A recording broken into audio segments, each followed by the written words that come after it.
good evening.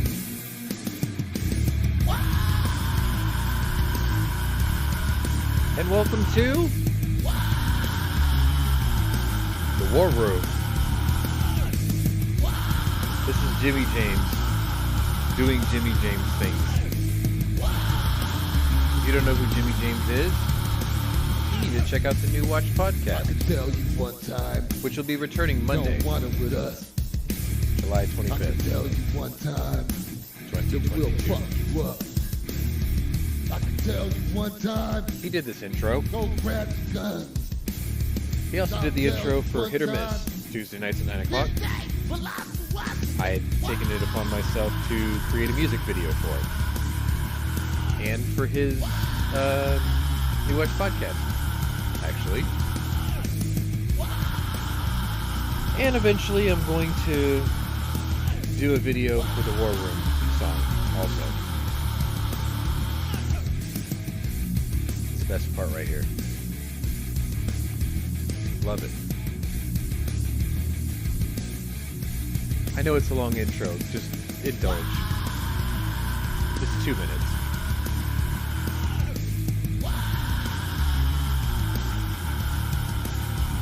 My throat bleeds at the thought of this. Because I used to do this. A lot deeper though.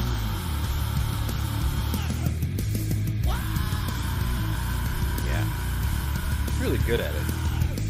That's why I keep encouraging him to do it.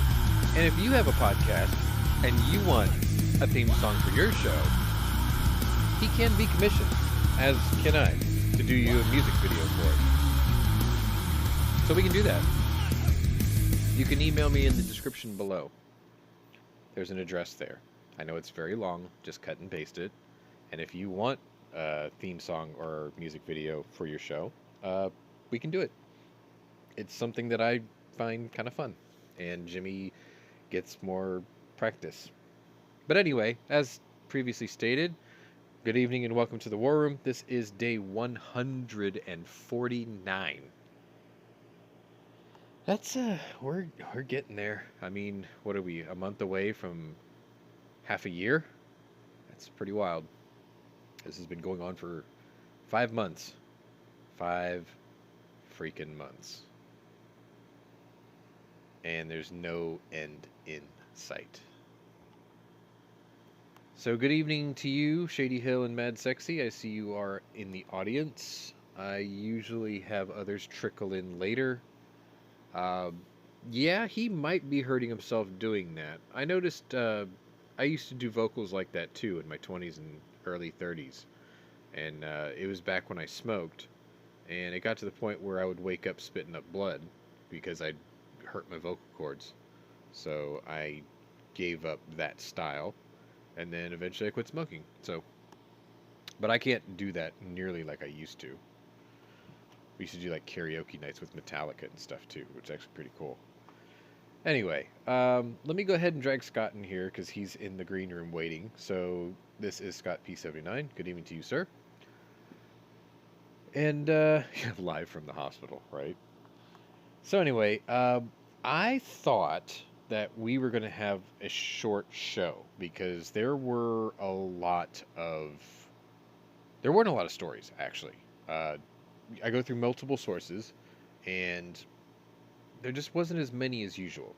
And I thought, well, that's probably a good thing because maybe not a lot's happening unless you're there on the ground. And then the days must feel like years. But as I started looking into these stories, they were long. They were very detailed, long stories. So my original plan is I'm going to get you in and out of here in an hour because, I mean, I've got a lot of stuff going on also, personally. And thought maybe we would get through it pretty quickly because I got to get up at 0 dark early tomorrow before, the giant sun from Super Mario Bros. 3 decides to scorch me to death because I'm replacing the entire air conditioning system in my T-Bird tomorrow. I've been accruing the parts and stuff, and I gotta get up early and get the car up on stands, start filming that, take it apart, draw a vacuum on it, and then run to the store and pick up some antifreeze and some hose clamps that I forgot to get on the way home today, because that's another thing I got to do. So yeah, tomorrow's gonna be a long, hot, busy day. But if everything goes well, it'll all car will be nice, because it's right now it's not nice. You know, I actually wrote my governors years ago about saying, hey, why don't you make a working air conditioning system in the car a requirement for your inspection? Because if everyone had to get their AC fixed, demand would obviously, or prices would drop because demand would go through the roof for the work. And never got a response. But it's not a bad idea. My T-Bird is a 2003, so it was the second year of the 13th generation. They ran from '02 to '05. Mine was the first year of the change to the engine and dash cluster, but most of the rest of the car stayed the same. Oh no, the transmission's different too. So mine got an upgraded engine and transmission. They changed the gauges on it. 2002 is unique, but it's the one that's kind of the least sought after. And then mine went from '03 to '05, and it's got all the goodies on it. The '05 is the really sought after one because it's the 50th anniversary edition, which I bought one 9 days after I bought the one I drive now. Well, it just so happens that I'm possibly procuring a 56, which is what my car's modeled after. And then also, I'm trying to go after a 59 also, which is in Montana. And it's the same color as my car now. So I want the 59 because that's the car that Richie Valens had. And it's not going to be the convertible, and it's not going to be blue, but I wanted that style because it was the first. It was still a two-door, but the 58, 59, and 60 was the beginning of the generation where it went to 4 seats, which purists will say that's the beginning of the end. Me, I was fine with it until they went to 4 doors.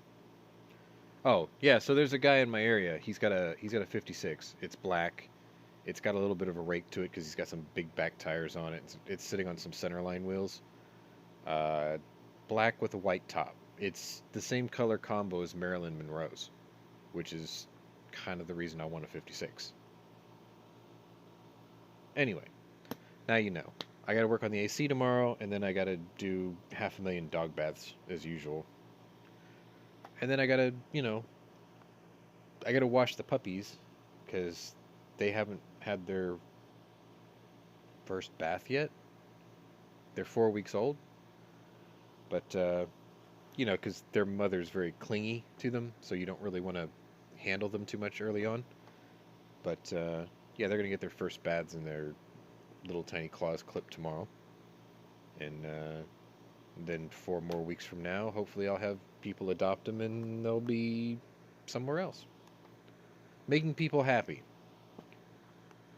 So anyway, if you read the description of today's video, we're going to do something slightly different today. And it's not human interest stories, but what I thought I would do, and I thought I was going to have more panelists today, but the mic strike is who knows where. He probably broke his computer after he did his CPU upgrade, or after he got the new power supply for his computer upgrade. So I haven't seen or heard from him all day. And one of my other panelists, headset died, or the batteries of the headset died like 5 minutes before we were going on air. So I'm like, it's okay.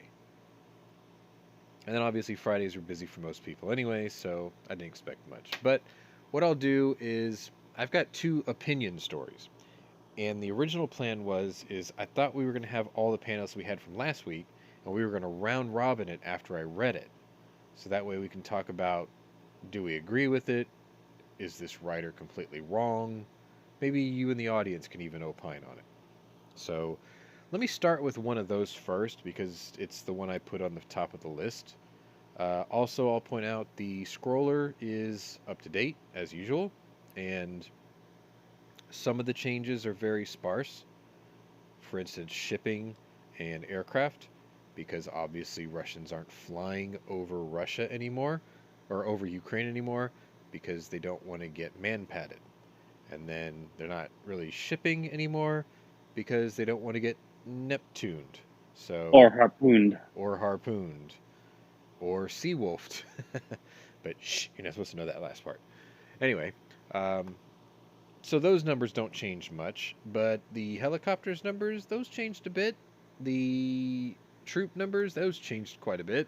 The tank numbers, quite a bit. APCs, a lot. Cruise missiles, quite a bit. Artillery, whole bunch. So, yeah, there's a lot of stuff going on still. Anyway, good evening, Terry. So, let's go ahead and get started. First story is one of the opinion stories I have for the day. Let me see if I can get a hold of somebody right quick, because he is a student of history, actually. And me? Yeah. Uh-huh. All right. Just in case. All right. So this first story is gonna have this photo, actually, and some of you might recognize it. Some of you might even know what it means. Basically, it says "work sets you free." So, I'll go ahead and read the story in its entirety, and then Scott just kind of absorb it, and then tell me what you think. Tell me if this writer's talking out of his ass, or if he's spot on, or whatever. You guys in the audience, same thing. Let me know how you feel about this, because this is something I'm trying something new. I've got 2 of these today. Anyway, this one starts off with, is America doing enough to stop Vladimir Putin, a murderous dictator who has launched a devastating war on the people of Ukraine? That's the question facing us. 5 months into a war that has cost tens of thousands of lives, driven millions from their homes, strained global supply chains, and roiled energy markets. I should have thought about this. I should have started using my Edward R. Murrow voice. Anyway, the suffering of the people of Ukraine carries grim historical echoes too familiar to ignore. Targeted destruction of hospitals, schools, and churches. Government-supported systematic rape as a weapon of war. Intentional targeting of train stations filled with fleeing women and children. The wholesale deportation of civilian populations. And forced impregnation aimed at wiping out Ukrainian bloodlines. The goal of this Russian invasion is not simply to eliminate a military adversary, but rather to eliminate an entire culture. The dark history of the last century required us to invent a new word for this kind of war: genocide. Back to the future, again. 74 years ago, the world agreed to honor the sacrifices of the greatest generation by preventing a recurrence of the horrors that we had seen at Auschwitz, Dachau, and elsewhere. With a single voice, the international community agreed, never again. That's why we built a framework of international institutions, such as the United Nations in 1945, laws, the 1948 Genocide Convention, and practices, the 1993 International Criminal Tribunal for the former Yugoslavia, that have helped us strive to reach this goal. Russia is a signatory to all of these agreements, and many more, down to the 1994 Budapest Memorandum, specifically committing them to guarantee Ukrainian territorial integrity.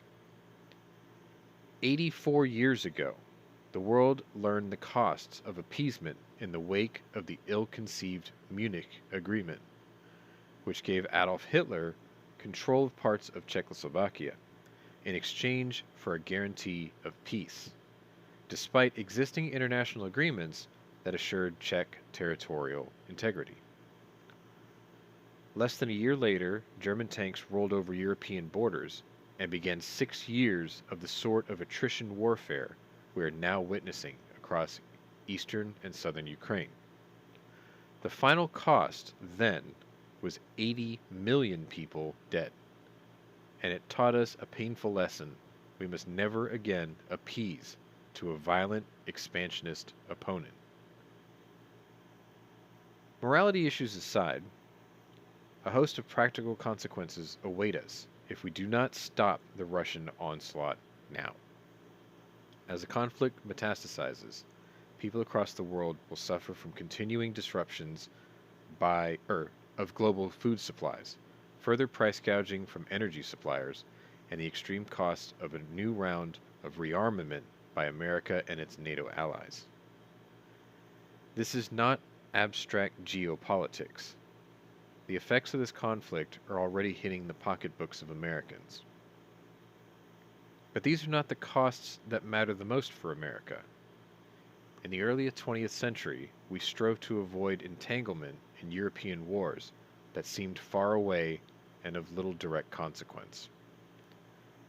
The eventual cost of that isolationist stance was that 252,000 Americans were dead, and it taught us another painful lesson.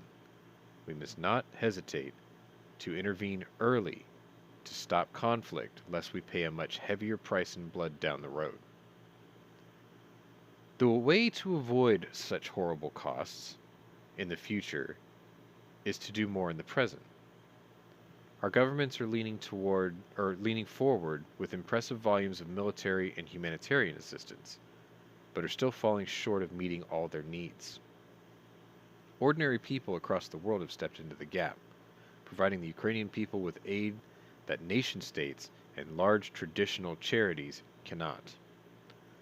Crowdfunding is supplying Ukrainian defense forces, along with the front lines, with everything from tourniquets to Turkish drones. Brave teams of international volunteers have brought in food from across Europe to feed Ukrainian civilians caught in the assault. This model of international crowdsourced logistics is something new, never before seen on the world stage. In a sense, it empowers individuals to act directly on their own beliefs. On the other hand, it's troubling to see individuals having to pick up the slack for their own government's failure to do their utmost. We've been in Ukraine since February 28th, the world, that is, and have witnessed this firsthand. As one of the White Stork's funders aptly put it, this is a war run on donations. That's pretty fucked up. That was actually posted, that was written verbatim. That's pretty fucked up. Anyway, so the opinion of this story is that the world witnessed genocide throughout history. In recent memory, 84 years ago. That would have been most of your grandparents. Some of you, your great-grandparents. For me, that's my dad. Because he is currently 80... Well, no. He's 87. So, he was a child growing up to this. His mother and father were never home because both of them ended up working at auto plants building bombers and tanks. So he had a very bizarre upbringing because he was alone, left alone a lot. But that generation of adults at the time, they decided that after this was over that steps would be taken to prevent something like this ever happening again, because the cost was too high for the entire world. I mean, the human toll was just sickening, and the economic toll took decades to climb out of. I mean, you've probably heard me in my own opinion saying that nothing resets a world's priorities or humanity's priorities faster than a world war. That's true, because it takes a few hotheads to kick off a world war, but then it takes the rest of the world to stop it. So the priorities get straightened out very quickly. The cost of that is the global recession that follows a world war due to reconstruction, due to lend lease debts, you name it, whatever. The United States took, realistically, they took about 10 years, at least 10 years after the end of World War II, to really kind of claw back.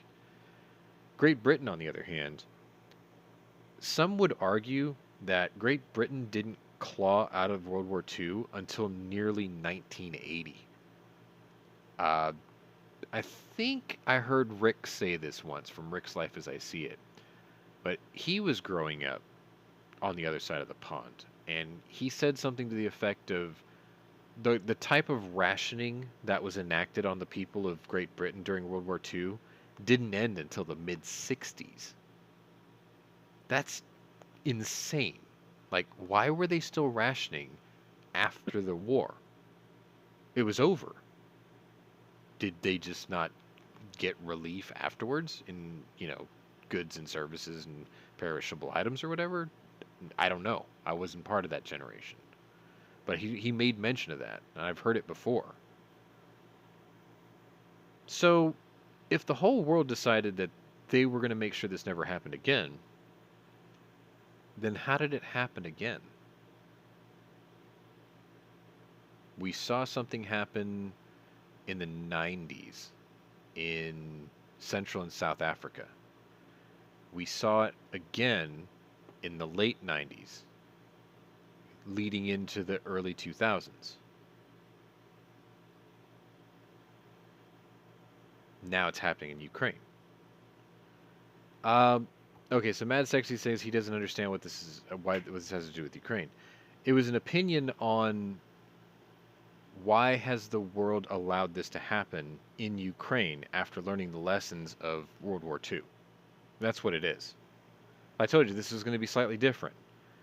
This was an opinion-based article where this writer was trying to point out that if we decided as a world that we weren't going to let this happen again, then why did we let it happen again?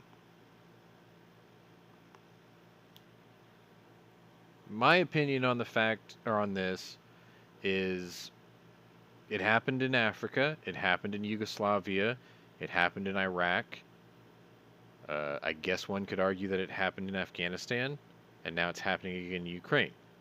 I think what ended up happening is a lot of nations just sort of ignored it happening because it's too far away from their backyard. You're the products of generations after the generation that created that we're not going to let this ever happen again. Complacency took over. Or sheer ignorance to history took over. It can't possibly be happening, man. This is the 21st century. What do you mean people are eradicating people? What do you mean? There's no concentration camps going on anymore. Actually, no. There are. Russia calls them filtration camps now. Okay, so Mad Sexy asks, why does it have to fall on the world? Ukraine and Russia have been at each other, but disarmed themselves. Okay, so because it's become a world war, I guess is the best way to put it.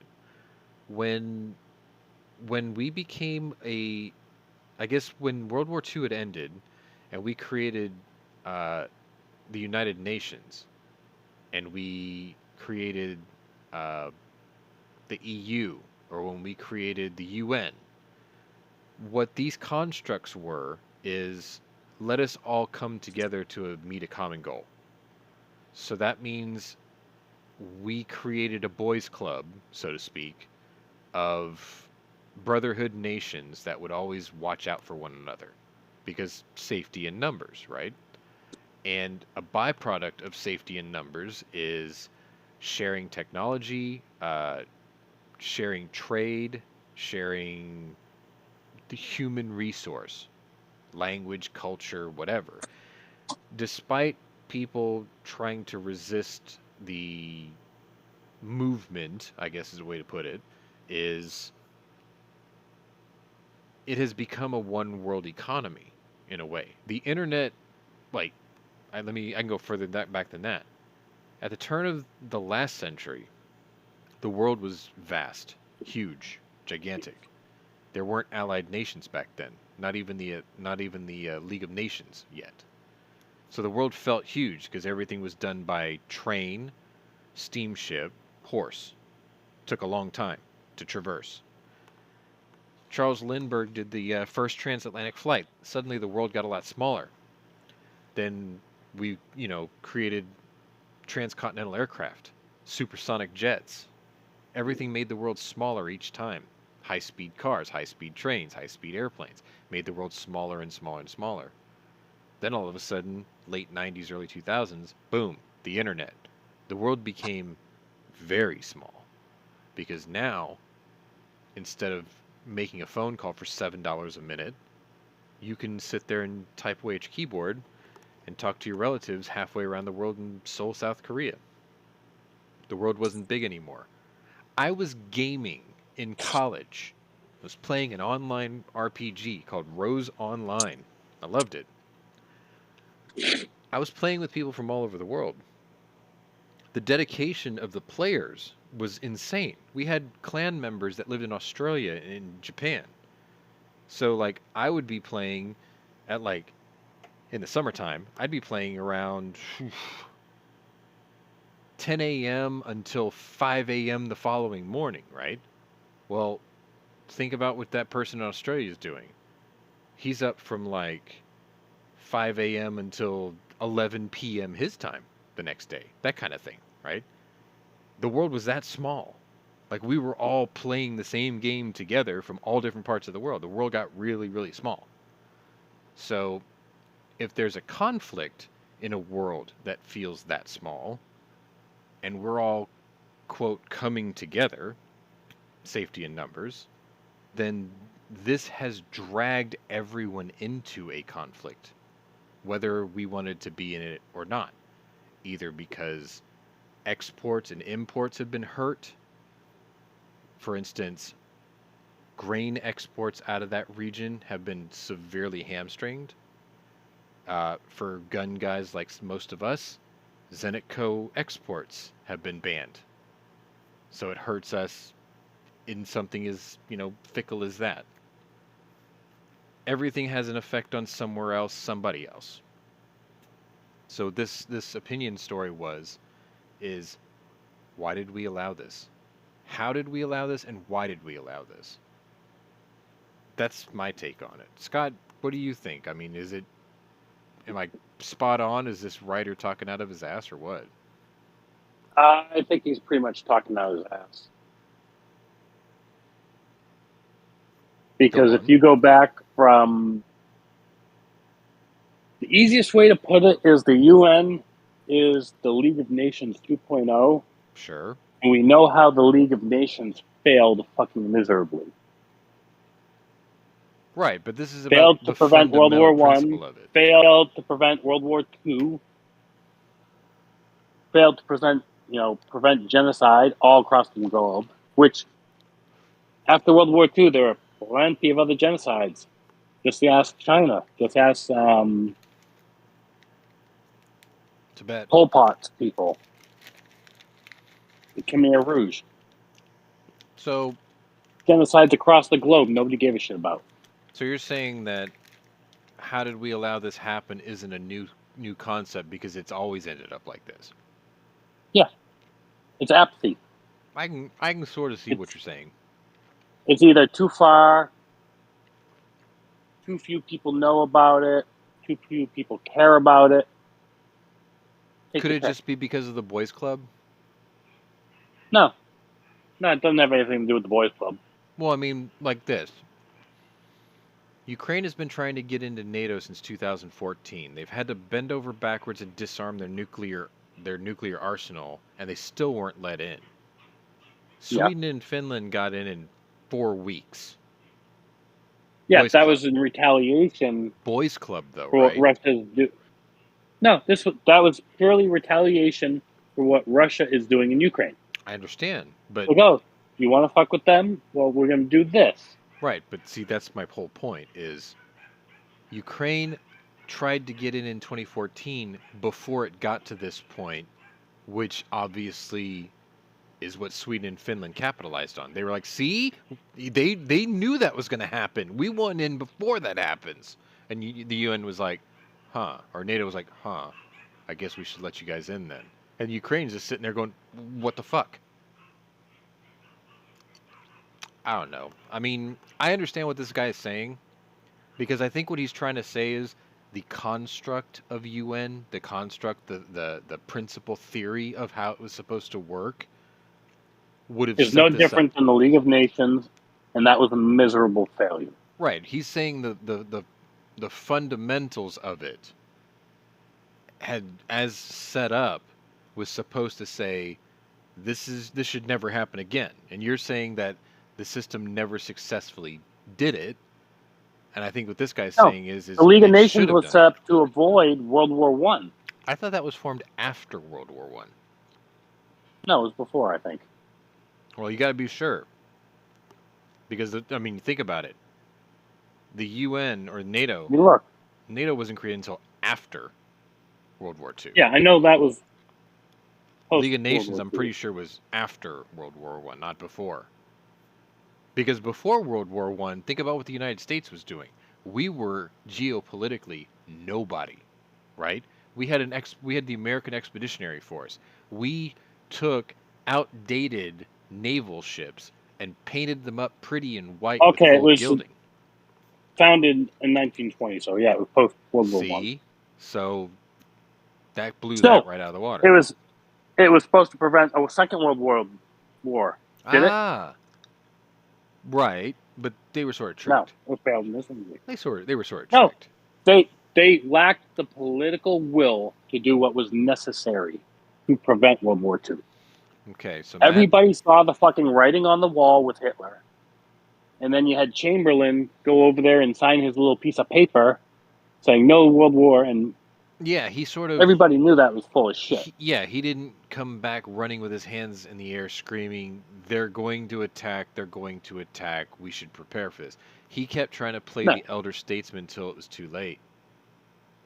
Which is funny, because I've got a story today in our stories of the day that sort of reflects on that. So I'm glad you brought that up. All right, so No, he came running back with a piece of paper going, peace in our time, peace in our time. He was tricked.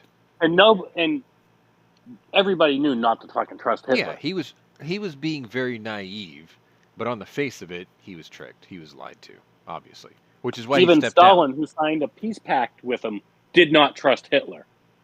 Hitler didn't trust Stalin. He either. only did it. He only did it to buy time. Hitler did the to same build thing. his military back up. Hitler did the same thing. They didn't trust each other, and they thought that'll buy them time, so they don't. That's one less front they got to worry about.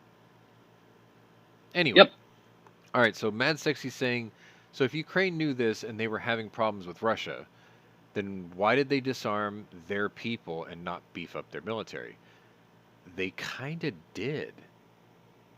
The problem is they only had so much stuff that they could use. If you remember, before this war had kicked off, we were getting videos of Russians training civilians and giving them, they were handing AKs out and magazines out. Their staffers, like, I can't remember the woman's name, Kira Rudnick or something like that. She was handed a crink in a plate carrier full of magazines, and she still has them to this day. They were doing You're talking about the Ukrainian legislator. Yeah. Who, if I remember correctly, was pretty hot looking too. Not that one. That one was the one that was like a blonde-haired version of Anthony Kiedis. Yes. Not that one. She's the one. There's she's a the hot one that was was crink. handed a crink too. Yeah. Actually, yeah, I know. They were handing them out like kids in a candy store. Exactly, and it's like, where's my fucking MRAP? And now, why are these guys getting AKs and I can't have a full auto one? Anyway, that was a joke. But yeah, Mad Sexy, they didn't disarm their civilian population. Far from it. They did the opposite. They saw it coming for almost a year. They were training their civilians. They were running drills. They were installing like air raid siren systems all over the country. And the whole time, they were begging NATO, let us in. We did everything you asked of us back in 14. You let them take Crimea from us. Stop them before they take over the rest of our country. And what did NATO do? Nope, sorry, can't help you. Really? Anyway, we spent too much time on this. Obviously, I think the question asked in this article is legit, but I don't think the answer is simple because I have a problem with the boys club theory anyway. I don't like it. Like in 2014 when they asked to join, NATO should have been like, you supply the world with 30% of the world's grain, your GDP is pretty good for a nation as small as yours, and you have disarmed your nuclear armament twice. You did it back in 08, and now you're doing the stuff that Russia left behind. Welcome to the club. And they didn't do it. So, fuck NATO. They're useless. Moving on. Really didn't think we were gonna be into that long, but that was a really good piece, actually. I think maybe the second story is gonna be even more fun to play with. Since HSV is out there, yeah, there's an important question you forgot to ask him. Go on. Has he applied for his concealed carry permit in Hawaii? Well, HVS, you answer that in the chat, and I'll read it out loud. Let me move on to the next story, though. So another question I posed in the description of today's stories, or today's show, is: Does Iran have a nuclear weapon now? And you're probably wondering why I'm saying that. So let me just go ahead and get to the stories. Here's a photo. This is Jake Sullivan doing his best to tell the world nothing. The U.S. says Russian officials visited an Iranian airfield multiple times in recent weeks to view attack-capable drones it is looking to obtain for its attack against Ukraine. That's a straw man purchase. Iran showed the drones to Russian officials at Kashan Airfield on June 8th and again on July 15th. The Biden administration has published satellite imagery showing Shahed 191 and Shahed 129 drones flying at an airfield at the same time a Russian delegation transport plane was on the ground. White House National Secretary Advisor Jake Sullivan announced the administration's findings. The administration has information that the Iranian government is preparing to provide Russia with several hundred UAVs. If you don't know, UAVs are unmanned aerial vehicles, drones. We assess an official Russian delegation recently received a showcase of Iranian attack-capable UAVs. We are releasing these images captured in June showing Iranian UAVs that the Russian government delegation saw that day. This suggests ongoing Russian interest in acquiring Iranian attack-capable UAVs. Sullivan also said that the U.S. understands that the visit in June was the first time a Russian delegation has visited this airfield for such a showcase. Iran's Foreign Minister Hossein, oh my God. You're better with Russian names, huh? Yeah. Hossein Amirabdollahian.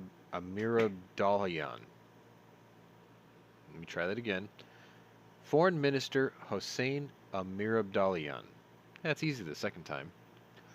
Said in a phone call with his Ukrainian counterpart on Friday that the U.S. accusations about Iranian drones being acquired by Russia for war against Ukraine are, quote, baseless. These sort of claims parallel with Biden's visit to occupied Palestine or Israel, are in direction of political intentions and purposes, Amirabdollahian had said. According to Iran's foreign ministry website, we oppose any move that could lead to continuation and intensifying conflicts. Iran has supplied UAVs to its Middle Eastern allies and announced Friday its first naval drone carrying division in the Indian Ocean. Mad Sexy's asking, so who from the USA visited them? Nobody. We had a satellite just taking pictures of it. HVS says all Hawaii County police chiefs are still huddling up to figuring out what torture obstacle course to put applicants through to discourage people from applying for a carry pyramid. But he's been too busy prepping. There's Well, your I answer. know Honolulu, they had one, which was the guy who sued and got it in front of the Supreme Court. Currently, there are 77 more. Well, he's saying Was the that last number I had heard, at least for Honolulu. he's saying that they're not denying you that. They're trying to figure out how to make it so painfully difficult to get them that people just are like, fuck it, it ain't worth the trouble. I think that's what he's saying.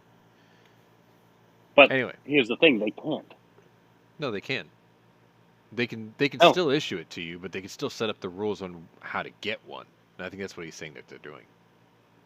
They might be trying to do that, but they'll get sued again. Well, no, every state has a requirement. They're coming up with this new set of requirements, which obviously, yeah, they're going to be stringent. They're going to be taxing to the person and making it difficult, to do. And you're right, there could And be if a they lawsuit. try and make it too difficult, they will sue. Right, but you keep forgetting every time a pro-gun thing is requested as an injunction, it's always denied. So they get to keep these people unissued until the Supreme Court says, nope, you can't do that. And that could take years because they have a docket, which means if this lawsuit that happens tomorrow gets taken up, it's not going to reach the Supreme Court docket for years. And the injunction will stick for years. That's the long game. That's what antis do. If it was an anti-gun injunction, instantly granted in the name of public safety. Anyway. Iran has supplied UAVs to its Middle Eastern allies and announced Friday its first naval drone-carrying division in the Indian Ocean. This comes as President Biden visits the Middle East to explain his vision for the region. This motherfucker doesn't even have a vision to the toilet. He is expected to meet with Arab leaders in Saudi Arabia on Saturday, probably with some very thick knee pads on, and discuss implementing missile and defense capabilities in the region as a counter to Iranian drone and missile attacks. Russia is effectively making a bet on Iran, and we are making a bet on a more integrated, more stable, more peaceful, and prosperous Middle Eastern region.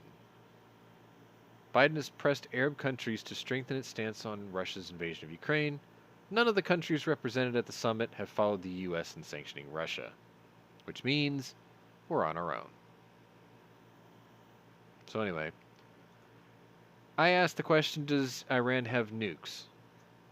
The first story that I just shared with you is to inform you that Russia has landed in Iran and is being coddled and catered to militarily. And obviously, that's going to cost them something. Rubles? Oil? How about, can you give us a couple of nukes? And then we'll give you these 700 UAVs? That's why I asked the question. Does Iran have a nuke already? Stay tuned, because I have another couple of stories that are going to help answer that question that Mad Sexy and I already have an answer to. Moving on. Sunday, July 17th, day 144. So remember, we're doing this as a week in review type thing, because I do these once a week now. The question that I asked in this next story is, has Ukraine experienced its own Lusitania moment this week? Now, very quick history lesson. The United States did not enter World War I until after the deliberate torpedoing and sinking of the Lusitania off the Irish coast. Germany claims that the Lusitania was carrying military ordnance, which made it a viable target. Then again, Germany was also doing unrestricted submarine warfare, so they don't fucking care at the end of the day anyway. But their claim is true. They found munitions in the holds of what was left of the Lusitania. So we can't sit there and go, nuh-uh, there was only people in there. You guys you're monsters. Nope. We fucked around and we found out the hard way. But it gave America an excuse to join the war, because The American people heard that Americans were killed on a boat off the coast of Ireland by a German torpedo, and they were like, Woodrow Wilson, get off your ass and do something about this. So it eventually led us into World War I, which we always knew we were going to get involved with anyway. We were just so busy playing Lords of War for the last 4 years, selling arms to everybody and making money hand over fist. It's what we do. It's what we did in World War II, too. Anyway, so I'm going to ask you this question. Is this photo proof of the Ukrainian version of the Lusitania disaster? Now I'll continue. A cargo plane operated by a Ukrainian character had crashed in northern Greece. Greece's civil aviation authorities said residents of Kavala, Greece heard loud explosions, followed by fireballs in the sky after an Antonov cargo plane heading between Serbia and Jordan went down on Saturday. The Greek aviation authorities just before the crash said that they did make contact with the pilot, who reported problems in one of the plane's engines and then requested an emergency landing. Authorities instructed the pilot to land at either the Thessaloniki or Kavala airports. The officials said that the pilot chose Kavala as it was closer, but then lost communication. The plane ultimately crashed about 25 miles west of the airport. Media outlets have differed on the number of passengers that were on the plane, which was carrying explosives. But at least 8 people were believed to be on board at the time of the crash. We were hearing explosions until just a few minutes ago. This came from Pagiel, Mayor Philippos Anastasiadis. Wow, I actually got that on the first try. I am about 300 meters from the site of the crash. Local authorities have cautioned residents to remain in their homes and to close all their windows after a strong and unusual odor was detected after the crash. The advisory came as authorities were not immediately aware if the plane was carrying any other chemicals or batteries. Explosions were heard coming from the crash site for the next 2 hours after the crash. So, was this a Lusitania moment? Or was this there was a Russian spook on board and he took the plane down because he knew it was full of explosives that were going to be diverted to Ukraine? That is my E-Honda theory there, because... Wasn't the plane coming from Ukraine, though? No. The plane was actually traveling... where'd it go? It was traveling from Serbia to Jordan. It's a Ukrainian cargo plane. It had taken off from Serbia, and it was heading to Jordan. But it was full of explosives. Why? So Mad Sexy just bought my theory. Maybe there was a Russian spook on board and took the plane down. Obviously it wasn't a missile, because that would have been detected. Obviously it wasn't a fighter jet, because that would have been detected. But then again, the plane had engine trouble. So maybe it was just a saboteur?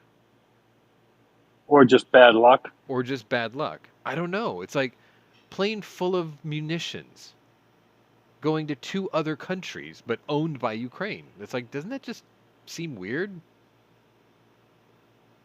Maybe? I don't know. I just thought it They was could have been interesting. trading the explosives for, like, other arms. Maybe? I don't World know. of War style. Why would someone blow up a plane while they were still on it? Do you not remember 9/11? Yeah, but Russians ain't fucking religious zealots. Okay, I'll give you that. Doesn't change the fact that crazy people will do crazy things whether they're on the plane or not. Bad maintenance. Common sense agrees with you, HVS. It's probably just mechanical failure. It's just, I think the elements of this is a Ukrainian cargo plane, an Antonov cargo plane. Why did you take off from Serbia going to Jordan with a plane of explosives? Those are questions that weren't answered yet. So it makes you scratch your head. But, I just wanted to throw out this segment sponsored by Reynolds Wrap, because I don't get to do that very often. It's fun. Not unless you were on that plane. That's not fun. You were dead. You were barbecue. An intel agent's instinct would be to survive. Yes.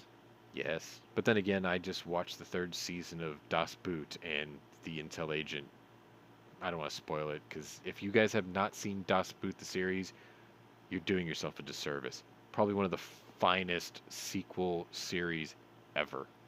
Really good. Anyway. Alright, moving on. It was the only story I had from Sunday, so we're already moving in. So, Monday, July 18th, day 145. And this is about treason, actually. Here's a photo. It was part of the story. Ukrainian President Zelenskyy fired 2 senior members of his administration, including the head of security service of Ukraine. He said this during his usual nightly address. Zelenskyy said on Sunday, the day before, that corruption was pouring through the ranks of his government, and that the State Bureau of Investigation was undergoing a full-scale investigation into officials and law enforcement officers suspected of treason or other nefarious activities. As of today, 651 criminal proceedings have been registered regarding treason and collaboration activities of employees of the prosecutor's offices, pretrial investigation bodies, and other law enforcement agencies. In 198 criminal proceedings, relevant persons were notified on suspicion. In particular, there are more than 60 employees of the prosecutor's office, and the security service of Ukraine remained in the occupied territory and are working against our state. So he's got traitors in his country, and rats on the ship. It's okay. Honestly, I streamed it. I don't know if it ever made it onto TV, honestly, but it's super good. Such an array of crimes against the foundations of the national security of the state and the connections detected between the employees of the security forces of Ukraine and the special services of Russia pose very serious questions to the relevant leadership. Each of these questions will receive a proper answer. Today I made a decision to remove the Prosecutor General from office and to dismiss the head of security service of Ukraine. Zelenskyy also said he would be appointing a new head of Specialized Anti-Corruption Prosecutor's Office and the National Anti-Corruption Bureau of Ukraine. He's expanding government. Anyway, the Ukrainian president also acknowledged an investigation into the former security leader of the Crimean Peninsula, whom he fired months ago. Employees of the State Bureau of Investigation, together with the security services of Ukraine, that's a lot of bureaus we're going through, detained the former head of the main directorate of the Security Service of Ukraine in the Autonomous Republic of Crimea. This person was dismissed by me at the beginning of the full-scale invasion, and, as we can see, that decision was completely justified. Sufficient evidence has been collected to notify this person of suspicion of treason, he says. All his criminal activities have been documented. Everything he has done during these months, as well as earlier, will get a proper legal assessment. Meaning, we're going to take him out back and put an AK round in the back of his skull. Zelenskyy added, everyone who, together with him, was part of a criminal group that worked in the interest of the Russian Federation will also be held accountable, which means we're going to tie you all up against the wall and shoot you. It is about the transfer of secret information to the enemy and other facts of cooperation with the Russian special services. While the Ukrainian government continues the, quote, self-purification operation, they continue to endure a physical war with Russia, the president said. It is definitely possible to bring all Russian war criminals to justice, each of the collaborators, all of those responsible for terror, for everything that happens during the last 144 days, and in more than 8 years, he concluded. It will be done. Pretty solid conviction from Zelenskyy, I think. It's hard to win a war when your southern major port peninsula is occupied by the enemy, when 2 regions in the south and east of your country have sympathizers that are counter spies working against you because you all speak the same language and look the same. It's got to be hard to keep that shit all together. Thoughts? Scott? Yeah, I think he's on the right track. So let's face it, Ukraine is one of the most corrupt countries in Europe. Yes, and actually I think the second to last story we're gonna talk about that. That definitely came up for sure. But Joe Biden. you can't right the ship until you burn all the rats out of it. So I guess that's If what you he's trying to can. do. Yeah. I mean, this guy Zelensky's like what, 46 or He's in 7 years early old, 40s, and he's going on like 84 mid by the 40s end of this maybe. war. Like this dude's Oh shit, aging yeah. 10 times faster than the rest of us. Poor guy. Oh, and you get to see his wife here in a minute too. Anyway, moving on. Same day, and I've got an interesting name to pronounce, but here's his photo. U.S. Air Force veteran Suedi Murazeki has been captured by pro-Russia separatists in Ukraine, according to his brother, making him at least the third American to be detained. Sele Murazeki told the Washington Post that on July 7th he received a call from an unknown caller, who then gave the phone to Suedi. Suedi Murazeki, Suedi, not sweaty, Suedi Murazeki then told his brother that while living in the city of Kherson, he had been wrongfully accused of being part of a pro-Ukraine protest and had been taken captive. Sele said his brother told him that he is being detained in the Donetsk People's Republic with two other recently captured Americans, Alexander Druki and Andy Ty Hune. Those were the guys from Alabama from a couple weeks back. Sele said he'd been in touch with the U.S. officials at the embassy in Kyiv to try and save him. That's the brother that's not detained. He has done his part for America, he told the Post, and maybe America can finally do something for him as well. According to the brother, Suedi had moved to the U.S. from his native Rwanda back when he was a teenager, but then moved to Ukraine in 2018 for its tech sector. That's legit. Matter of fact, Ukraine and Moldova had two of the biggest, fastest growing tech sectors in the world. So for him to say he moved over there for that reason, totally legit. Let's see. He eventually settled in Kherson. Sele said that he told his brother to leave the country prior to the Russian invasion, but he had refused. Suedi told his brother on the phone that he had not been physically harmed, but the brother told the Post that he was suspicious because his brother spoke to him in English in response to Sele, who was speaking in their native language. I guess it's like a tip-off, kind of a signal. A State Department spokesman was quoted as saying that they are aware of these unconfirmed reports of Suedi Murazeki's capture. Due to privacy considerations, they have no further comment. The first two Americans to be captured in Ukraine was Druki and Hune, and they went missing back on June 9th. Less than 2 weeks later, video footage was released showing them alive and delivering messages to their families. So now they have three guys. Can you call this third guy one of ours if he had moved to Ukraine 4 years ago, though? Because if I'm not mistaken, if you leave the country and you don't check in at your embassy every 6 months, you lose your citizenship, right? Sound about right? I remember hearing something about that repeatedly growing up and even after I was in college.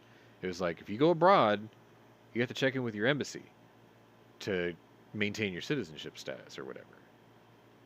So he might have been an American Air Force veteran before, but then he left the country 4 years ago.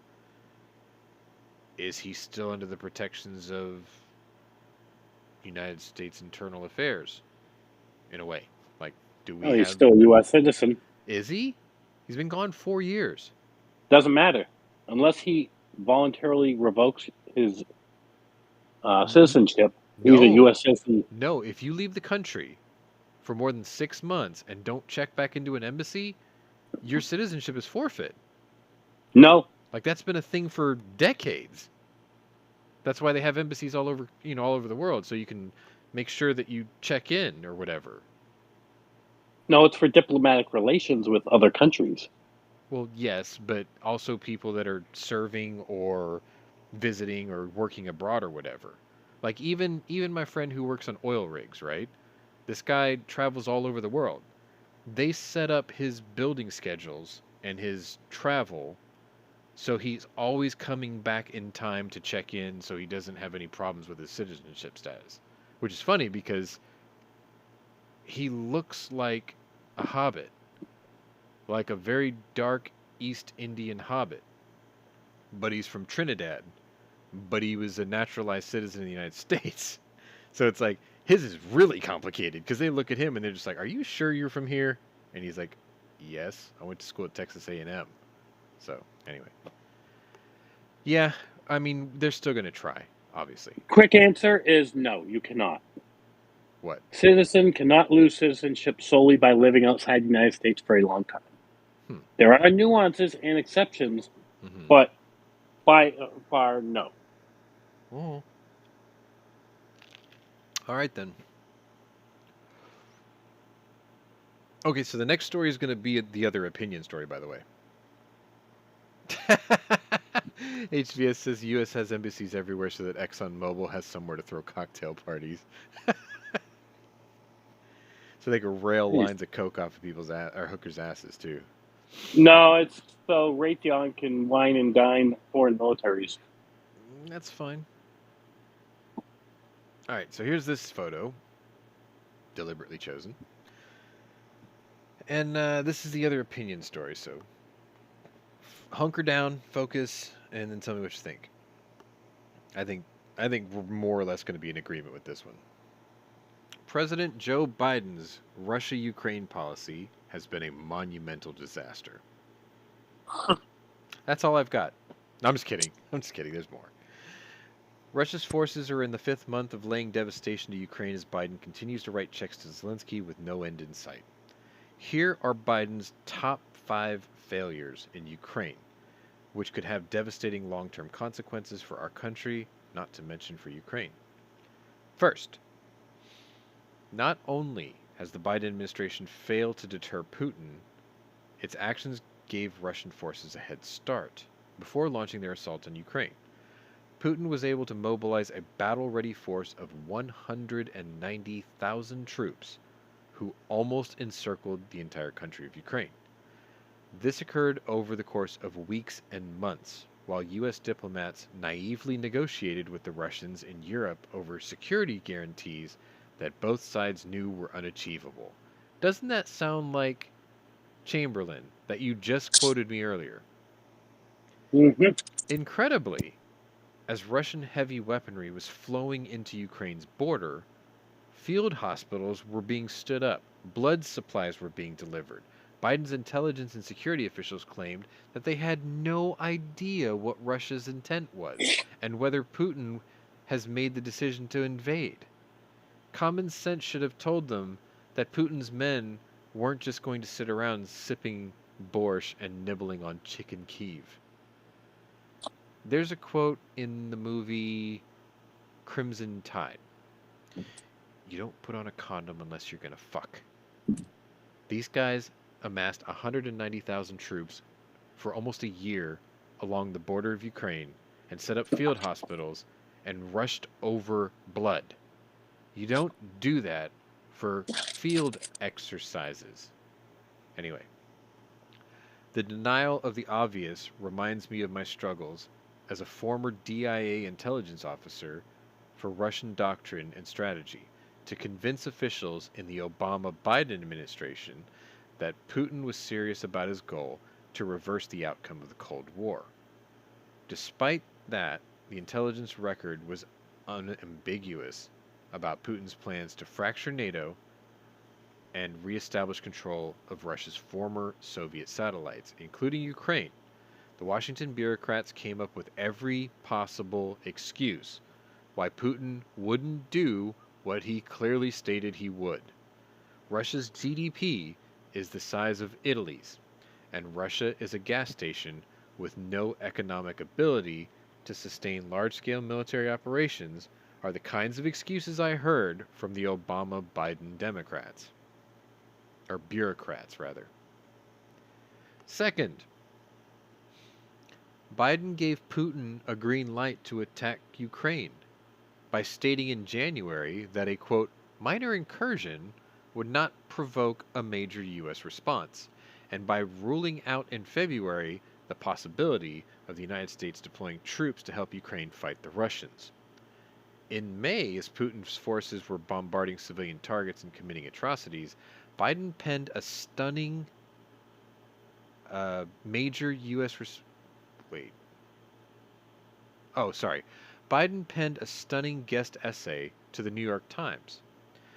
What America will and will not do in Ukraine, telling Putin exactly what the U.S. will and will not do.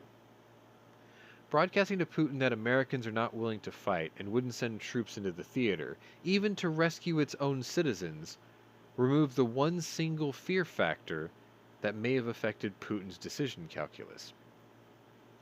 If there's anything that Moscow fears, it's the full might of the U.S. warfighting force, which enjoys conventional superiority over the Russians. I believe that engaging in a war directly with Russia on behalf of Ukraine would have had catastrophic consequences for our country and could have even caused Putin to use nuclear weapons in Europe. But telling Putin up front that he shouldn't fear the U.S. military wrath emboldened him. Maintaining strategic ambiguity, keeping the adversary guessing. Did I say that right? Keeping the adversary guessing about your next move is the fundamental principle of deterrence. 3. Biden gave Putin an upper hand in limited nuclear warfare, which Putin has threatened throughout the Russia-Ukraine conflict. In March, Biden canceled the sea-launched cruise missile nuclear program, reversing the plans authorized by Trump for the development of a low-yield nuclear warhead that could be launched from submarines. Low-yield nuclear weapons underpin Russia's escalate to de-escalate doctrine, which envisions detonation of such a warhead to compel the adversary to surrender. Putin having this ability is the key reason why Washington fears a war with Russia. 4. Biden's green energy and economic policies help finance Putin's war machine. 1 million, big difference, 1 million barrels of oil per day have been taken out of the global market as a result of various misguided actions of Biden and our allies. This pushed energy prices upward, benefiting Russia, whose earnings from energy have skyrocketed. The unprecedented economic sanctions levied on Russia have not stopped Putin's behavior and have boomeranged against the West. Europeans fear doomsday scenarios come winter, with Germany already rationing energy usage, as Putin almost certainly will be cutting gas supplies to Europe to coerce the West to lift the sanctions. Our country is on the verge of a recession, suffering from the highest inflation in 4 decades. Germany's potential economic collapse, of which its economic minister Robert Habeck recently warned, will have spillover effects across the entirety of Europe. Biden's Soviet-style central planners are mulling over placing price caps on Russian oil to $40 to $60 a barrel from the current $100. But that would only drive global oil prices even higher, since there will be even less oil available on the market. JP Morgan is predicting a stratospheric level of $380 a barrel if Putin does cut all of Russia's oil output. 5. Finally, Biden's unlimited security assistance to Ukraine. With no oversight and without demanding that Ukraine's President Zelenskyy set realistic war aims, the prolonging of this war while depleting our own weapons stockpiles is inevitable. The U.S. already has authorized $54 billion in military assistance, traditional foreign aid to Kyiv.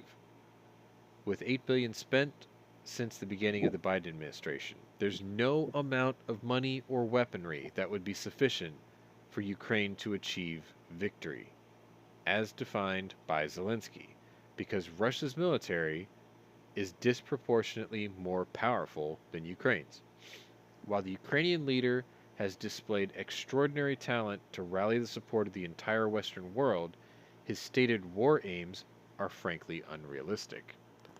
Zelenskyy wants to push the Russians, who now control 20% of his country, completely off his land, and has refused to negotiate with Putin. Putin, however, is highly likely prepared to keep going, regardless of how costly this highly consequential fight for Moscow will be. Moreover, Biden's policies have helped Putin deepen ties with both U.S. adversaries like Iran, China, and North Korea, and our traditional allies like Saudi Arabia.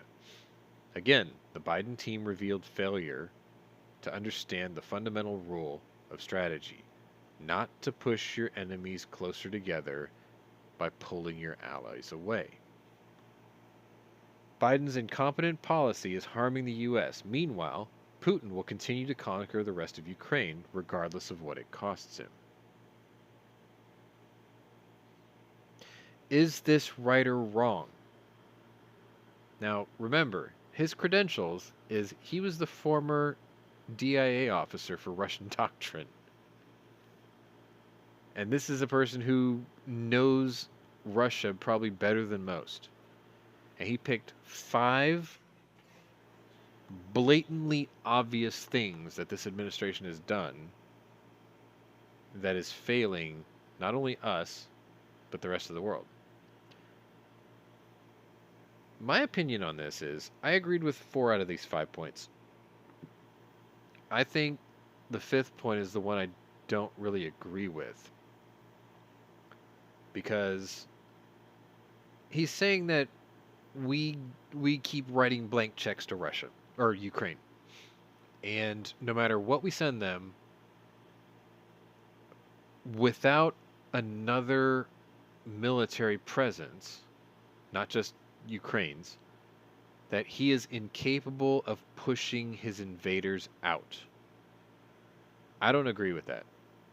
I mean, I do and I don't. Winston Churchill once said, "Give us the tools and we'll finish the job." England was minuscule in terms of sheer numbers against the vast might of Nazi Germany, because it wasn't just Germans. They had Czechs, they had Hungarians, they had sympathetic Poles, they had Croatians, they had pretty much every country they occupied. They had conscripted people who were willing to join the fight.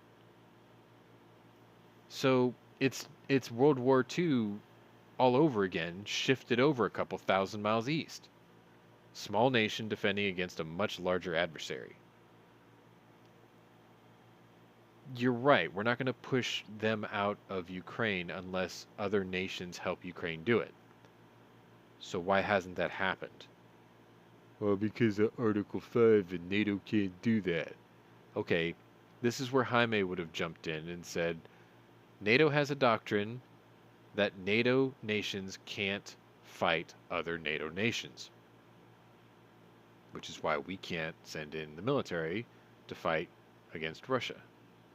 It's not just because of the fear of nuclear war. It's also because the NATO doctrine says we can't fight a neighboring NATO nation. Well, what if that neighboring NATO nation is a dick that's invading another country that's a non-NATO nation? They're the bully. Well, here's the flaw in your argument. Go on. Russia is not a NATO nation. They are. They're in it. Russia has Or never they're been not, part they're of not in NATO. it. They're not in it. You're right. Never mind. They're not in it. Sorry.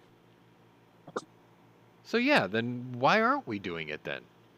Then is it really just because fear of nuclear war? Yeah, pretty much. And Biden's a fucking incompetent has-been. Okay, so here's the other question then. If it's fear of nuclear war, why do we always let the aggressor dictate the terms? You see, that whole thing about We don't want to be seen as the aggressor. No, that's what I'm saying. He's already proven that he's the aggressor. Now we just have to put out an oil rig fire with a bigger explosion, whether it be diplomatic or military force, right? Even Putin must understand that mutually assured destruction is not a victory, right? I think most of the He's, world realizes that. I think he's playing the crazy Russian right now.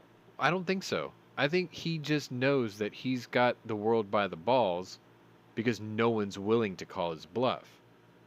But not even he wants to destroy the whole world because what's the point of being king of the wasteland? There's nothing left to rule, right? So most of the Well, except for being king of the wasteland. yeah, which is meaningless because now you've destroyed the world. There's nothing to eat. It's a pointless phobia, is what I'm thinking it is. It's a Only dick measuring contest, is what it is. well, right, but what I'm saying is being king of the wasteland is a pointless phobia or a pointless endeavor. Like if you are part of the civilized world, you might threaten people with nuclear war, but I don't think you would ever do it. Only the truly insane would do it. And I think the world behind Zelenskyy has agreed, look, we're not going to go into Moscow and drag your ass out and kill you, but we will push you out of the country that you have invaded. See, we're even threatening them sensibly, right? We're not saying this war isn't gonna stop until you're dead. We're saying this war isn't gonna stop until we shove you out of the country you invaded, and then the ICC will deal with you in a judicial form. If George S. Patton was still alive, on the other hand, then yeah, he would say, fuck that, this war doesn't end until I'm standing on the Kremlin steps with Putin's severed head in my hand. And truth be told, he wouldn't be wrong for thinking that way. This guy's an asshole. He's got to go. We're really lucky that MacArthur's not around, because he would have already dropped nukes on Moscow. Would he? He was advocating for using them against North Korea and China. Yes, for an expedient end and to slam the door shut on the Cold War. No, to close off the Korean War. Right, which was... There was no guarantee that was going to stop the Cold War.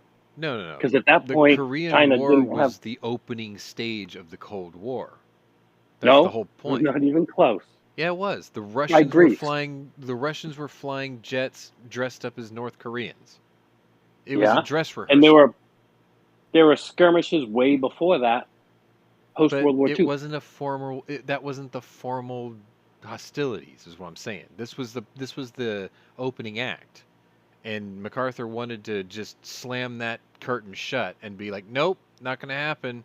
We're gonna sacrifice North Korea and make an example of them, so you commie scum realize that you could easily be next. And at the time, we were the only game in town that had that firepower, so that would have worked. He was talking about dropping nukes on Beijing.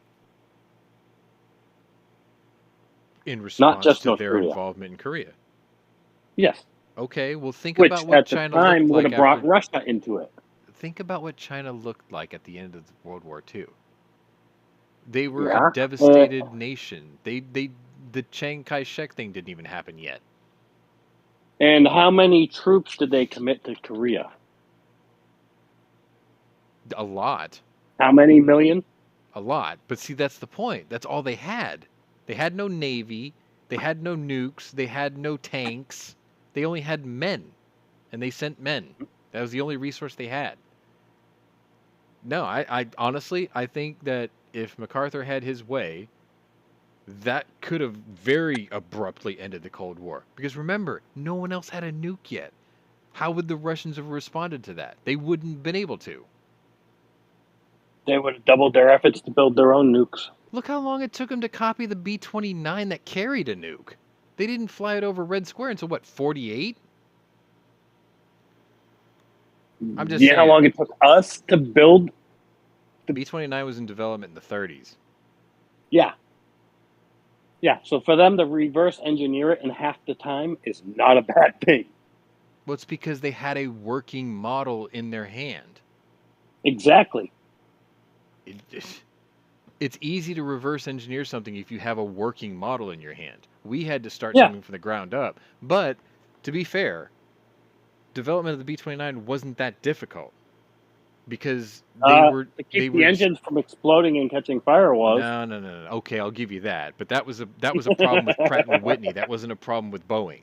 You see what I'm saying? Like that was fine tuning. Planes don't get off the ground without engines. Right, but the whole point is the 29, we're tangenting, but development of the 29 was just an evolution off the 24, which was an evolution off the 17, which technically was an answer to a question based off the old Death Angel B9. See, the thing is when the 17 came around, that was being designed since 1929, something like that. And the design bureau said, look, the Army Air Corps wants a 4-engine heavy that can carry this much weight this far and back. Can you build it? Go out there and build it. So Boeing came up with the B-17. Uh, Consolidated came up with, I think, the B-19. There was other planes in the works. Boeing won the contract. When the 17 came out and it was put to use in World War II, they already realized that the plane was really durable, but it wasn't very fast and it couldn't go very far with a very heavy bomb load. So they instantly said, look, we need something that can go farther, higher, faster, with more bombs. Welcome to B-24. Boom, done, right? And that was an answer. After the 24 came out, they were already like, look, this is a stopgap measure.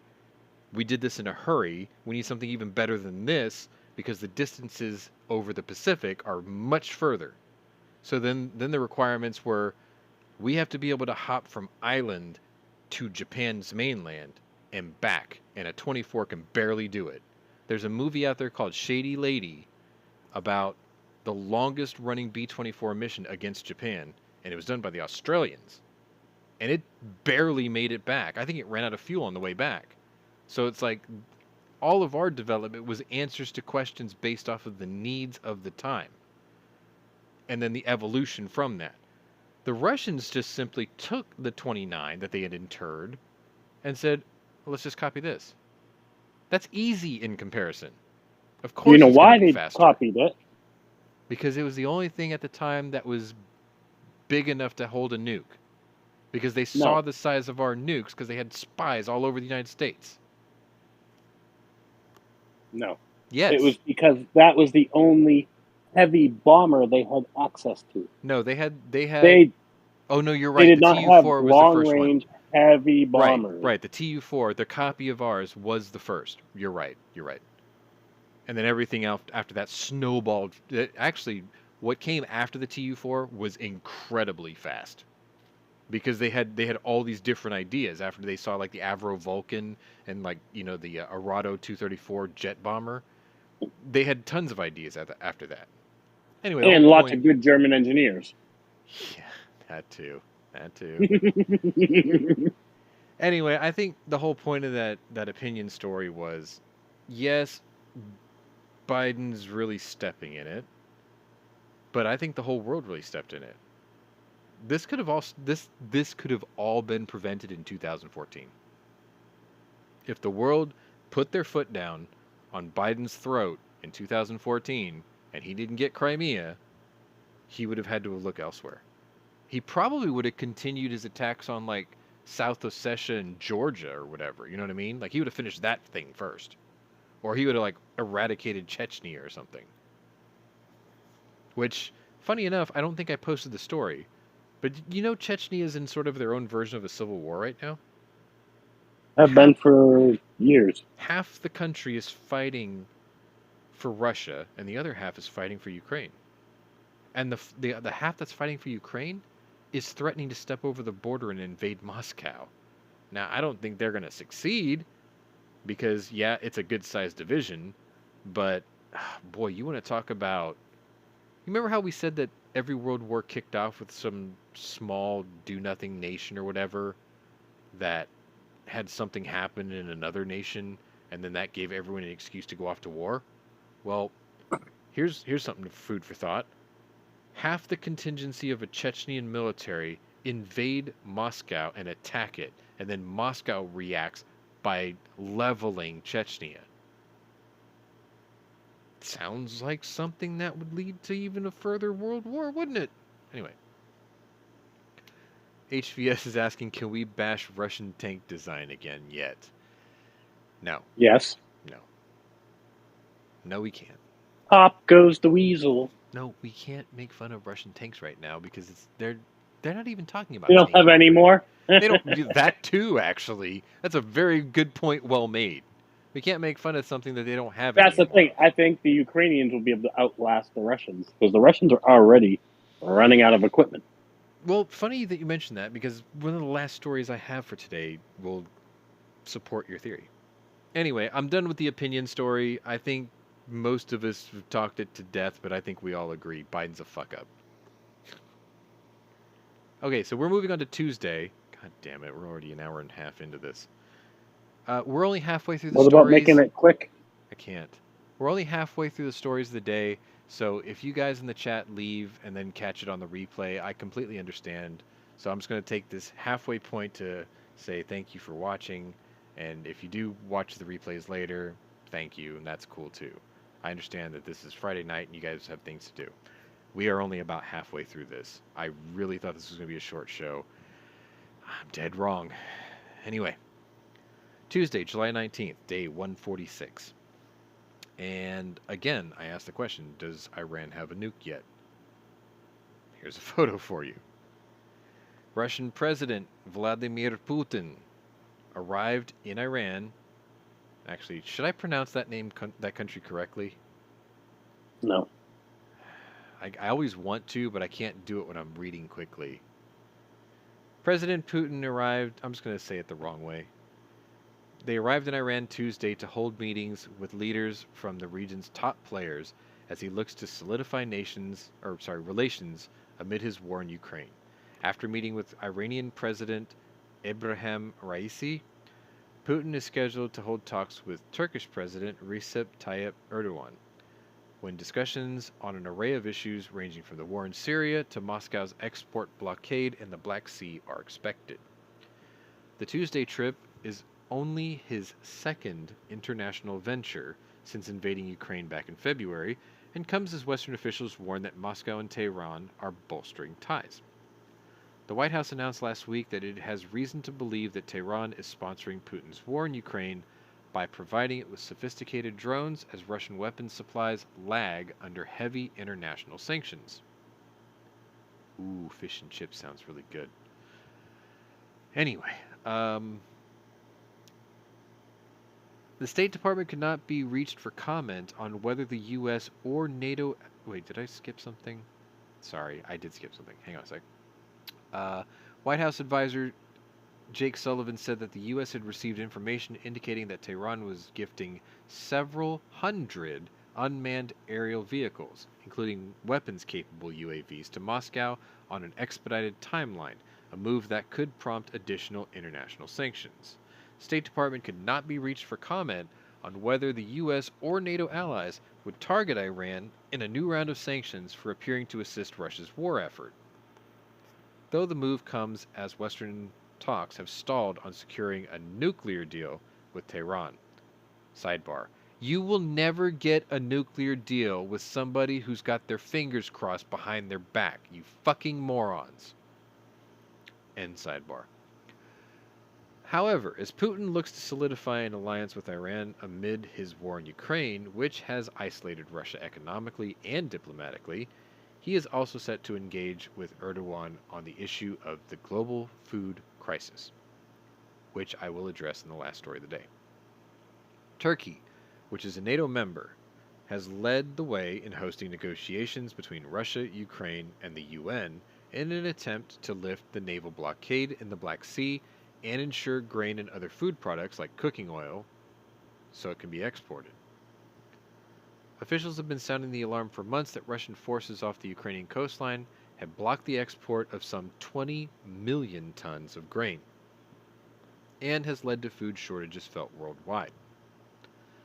Last week, a preliminary agreement was reached by Russian, Ukrainian, Turkish, and UN authorities that would open merchant shipping lanes in the Black Sea. However, Putin still needs to sign off on the agreement before a ceasefire can be agreed to by the Russians, which would allow Ukrainian naval forces to begin escorting merchant ships through mine-infested waters. Turkey has carefully towed the line when it comes to Russia's war in Ukraine by refusing to sanction Moscow, but simultaneously supplying Ukraine with some defense assistance like drones. Putin's visit comes just 1 week after President Biden toured the Middle East and visited with Saudi and Israeli leaders. In Putin's visit comes in a bid to encourage regional players, especially in the Gulf, to distance themselves from Russia. Sorry, I'm getting tired. The push to encourage Middle Eastern countries to further isolate Russia could prove difficult given Russia's involvement in the war in Syria, military support for Turkey, and its membership of OPEC Plus, and its dealings with the members of the oil-producing cartel. Don't you love how they call OPEC a cartel now? Moving on, because I want to get through these quickly too. Terry, I'm coming over for dinner. Even though I just had 3 chili dogs and a fistful of fucking tater tots. By the time I get to wherever you are, dinner. Porterhouse sounds great. Anyway, T-bone steak plus pea. All right, so now I'm going to show you what Zelensky's wife looks like, because apparently that's who, obviously, behind every man is a strong woman, and that's why he fights, right? This is Olena Zelenska.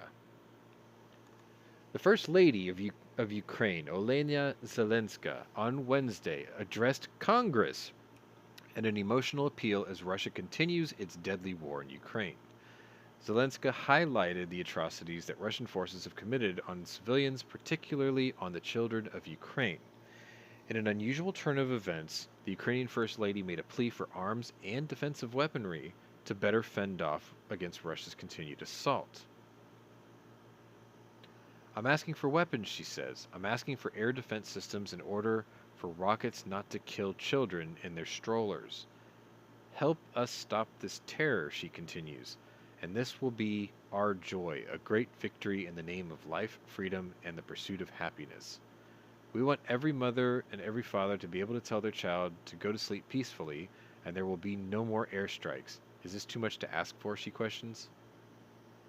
The Ukrainian First Lady's plea comes as Russia has increased its missile strikes across the country and is once again honing in on areas around the capital city of Kyiv.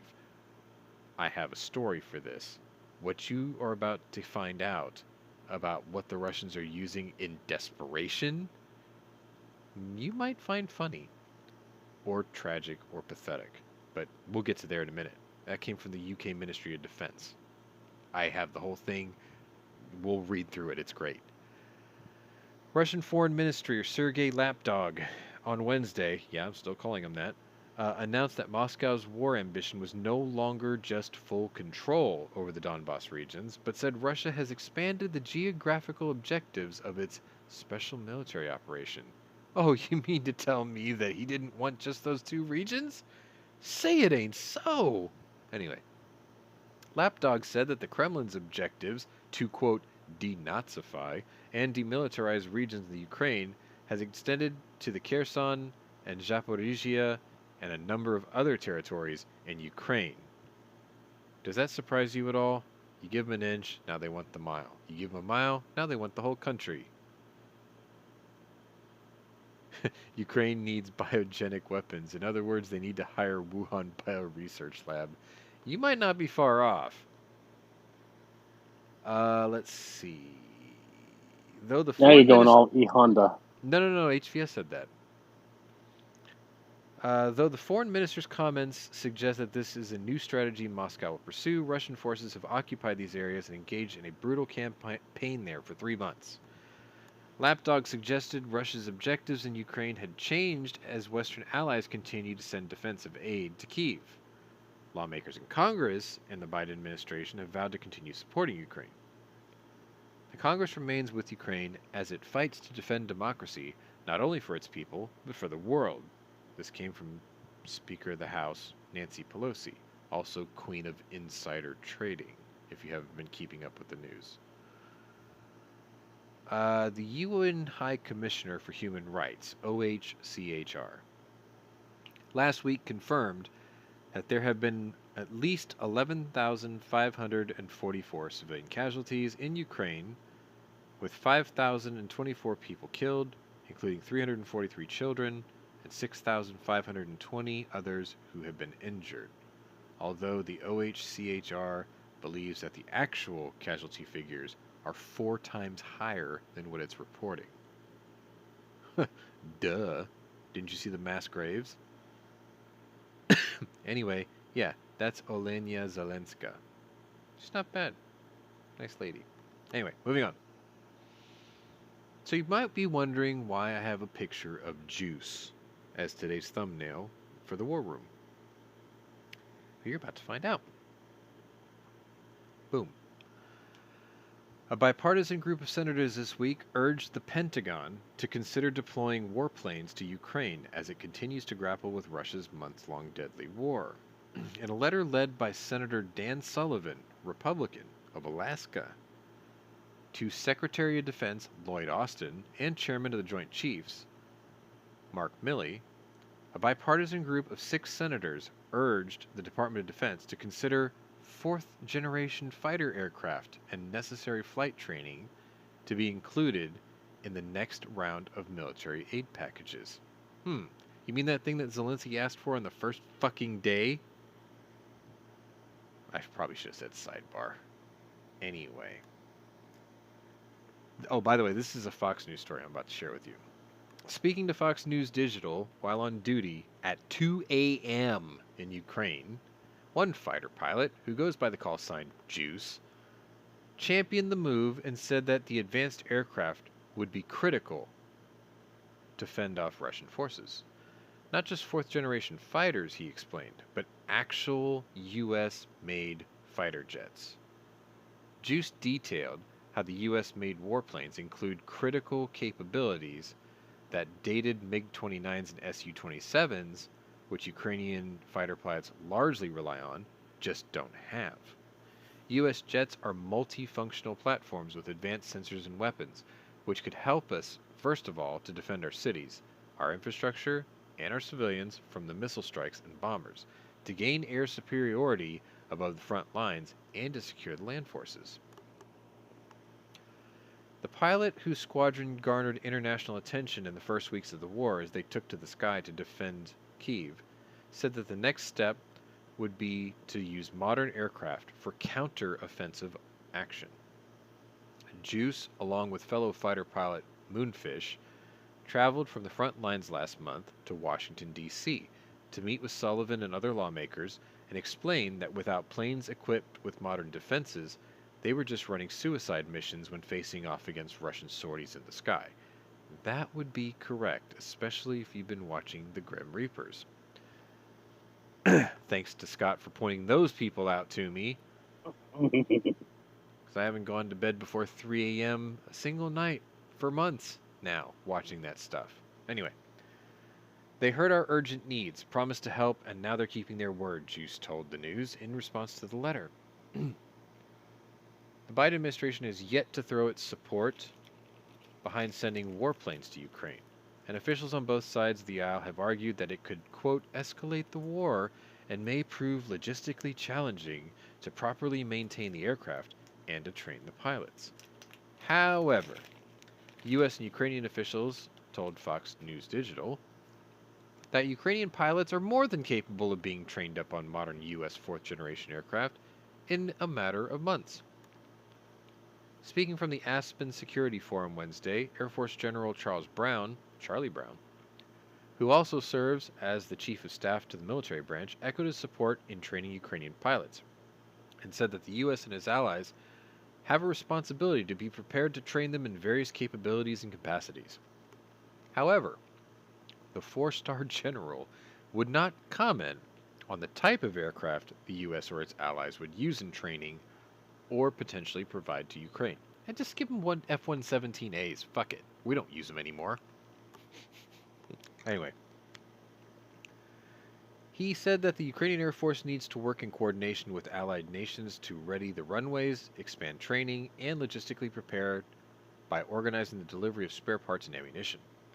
We need to have started that yesterday to become combat ready, he said, expressing his sense of urgency. In the letter that was sent back on Monday, now get this, Senators Tammy Duckworth, Democrat, Illinois, Roger Wicker, Republican, Mississippi, Dick Blumenthal, Democrat, Connecticut, Robert Portman, Republican, Ohio, and Lindsey Graham, Republican, South Carolina, urged the Pentagon to increase the speed at which it was deploying the defensive aid agreed to in May under the $20 billion additional Ukraine supplemental appropriations package. Now I want to sidebar for just a second. A couple of those names you hear all the time. A couple of them you don't.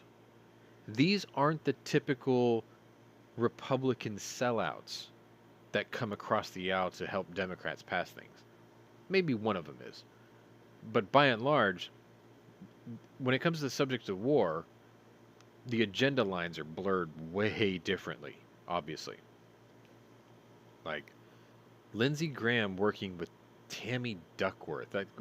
When did Lindsey Graham working with Dick Blumenthal, Leatherface himself? It's like, wow. Really? Anyway. End sidebar. While the medium and long-range air defense capabilities of HIMARS included in the June 27th and July 8th aid packages are a good start, these systems must be delivered at a pace and in quantity sufficient to impact the outcome of the fighting in the Donbass, Kherson, and other regions, senators wrote in the letter obtained by Fox News Digital. We urge you to act expeditiously while coordinating with NATO allies and partners to get this equipment to the Ukrainian military immediately. I don't disagree with them in this case. I really don't. If they really think that a squadron of 4th gen fighters would really turn the tide, let them have it. I mean, you had a chance to let Poland send all their MiG-29s, so that way you can outfit them with F-16s. Like, where's the danger here? We're selling F-16s to Poland. Okay? Our responsibility against provoking Russia has nothing to do with selling F-16s to Poland. We're just selling F-16s to Poland. Russia's not fighting Poland. So there's no reason why we can't sell F-16s to Poland. We're making money like we did in World War I. We're lords of war. Poland is donating their MiGs because they have F-16s on the way if we agreed to this. That's Poland's responsibility, not ours. And yet, no, we can't do that because we're going to provoke Russia. Motherfucker, they're already invading. How much more provocation do they need?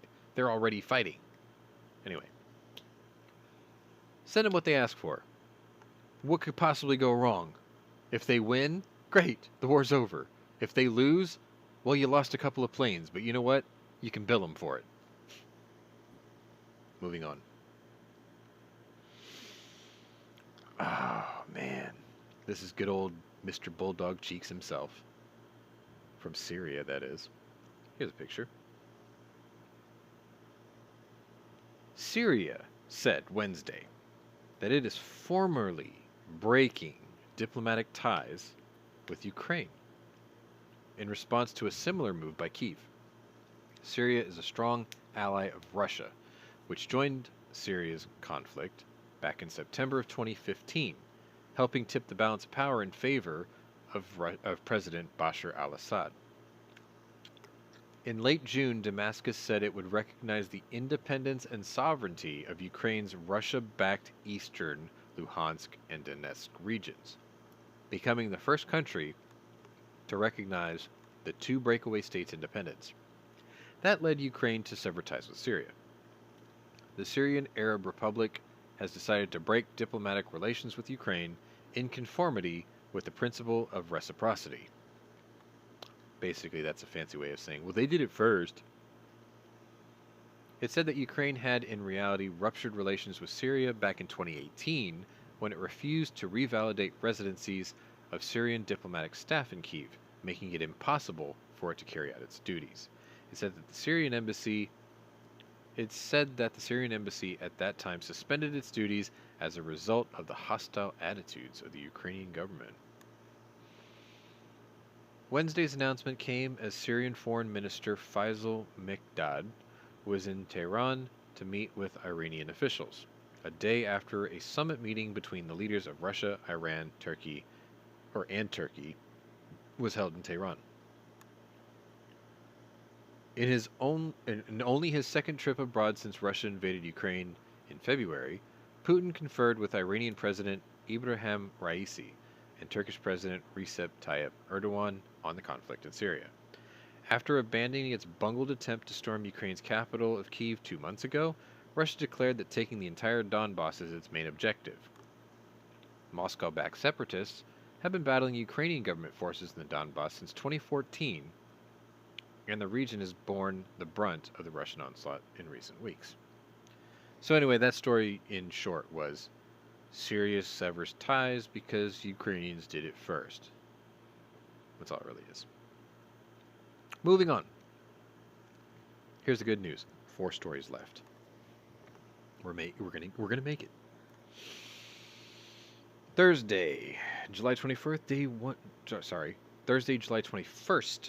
day 148. I'm reading ahead too fast. I labeled this picture, "Is Biden helping Iran?" The photo is awesome. The Biden administration has been unable to promote a coherent strategy for dealing with Iran, focusing on rekindling the nuclear deal under former President Obama as the country closes in on a nuclear weapons capability and provides aid to Russia in its invasion of Ukraine. Iran is on the threshold of acquiring a nuclear weapon, James Phillips, the senior research fellow of foreign policy at the Heritage Foundation, is quoted as saying, "They already have enough enriched uranium to build a nuclear bomb within weeks." Phillips' warning comes as President Biden made a trip to the Middle East last week, in part to address the growing threat Iran poses to the region's security. The trip came just before Russian President Putin's visit to Iran, a sign that the two countries strengthening ties as Russia's war with Ukraine continues. Russia's invasion of Ukraine was quickly condemned by Biden, who led a charge to punish the Kremlin with sanctions meant to cripple its economy and isolate it from the rest of the world. The White House also led a worldwide effort to support Ukraine militarily, sending billions of dollars of military and humanitarian aid aimed at helping defend against Russian aggression. However, the U.S. has taken little concrete action to deter Iranian efforts to assist Russia or destabilize the Middle East, something Phillips blames on the administration's efforts to resurrect the Obama-era Joint Comprehensive Plan of Action, also known as the Iran nuclear deal. Critics have accused members of the Biden administration, some of whom previously served in the Obama administration, of attempting to return to the deal as a way to secure the former president's legacy. There are many in the Biden administration who view reaching a nuclear deal with Iran as a legacy item dating back to their time in the Obama administration, and appear willing to throw the United States into a pact with Iran that is even worse than the original. This came from Representative Lee Zeldin of New York, who almost got stabbed to death the other day by a lunatic with a knife. Zeldin argued another flaw in the current administration's push for a deal is that any true treaty must be ratified by Congress, making the pact that Biden is working on non-binding to any future administrations. Observers say that the administration's lack of clarity was on full display as they floated the idea of a return to the Iran nuclear deal as a way to lower gas prices at the pump. I mean, never mind the fact that you could just, stop putting your foot on the throat of America and declaring war on oil. Anyway. Deputy Secretary of State Wendy Sherman recently framed the return of the deal as a way to bolster the global oil supply. They would get sanctions relief, she says. They would improve their economy and sell their oil again. And the world needs their oil, so they can get a good, fair price for it. It's all in their interest to do this. Sidebar. Listen, woman. No, we don't. Period. We didn't need it right up until 2018. We didn't need it until your boss killed American oil independence. Don't fucking lecture us on what we need, because your boss ended what we had. End sidebar. Let's see.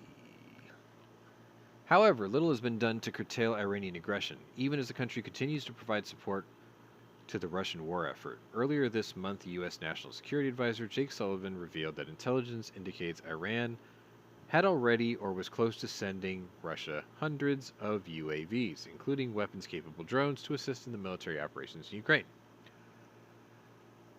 Iran, which has grown a highly sophisticated drone operation over the last 2 decades that have struck U.S. missile defense systems and Saudi oil refineries, is expected to provide training to Russian forces on proper operations of the drones as early as this month.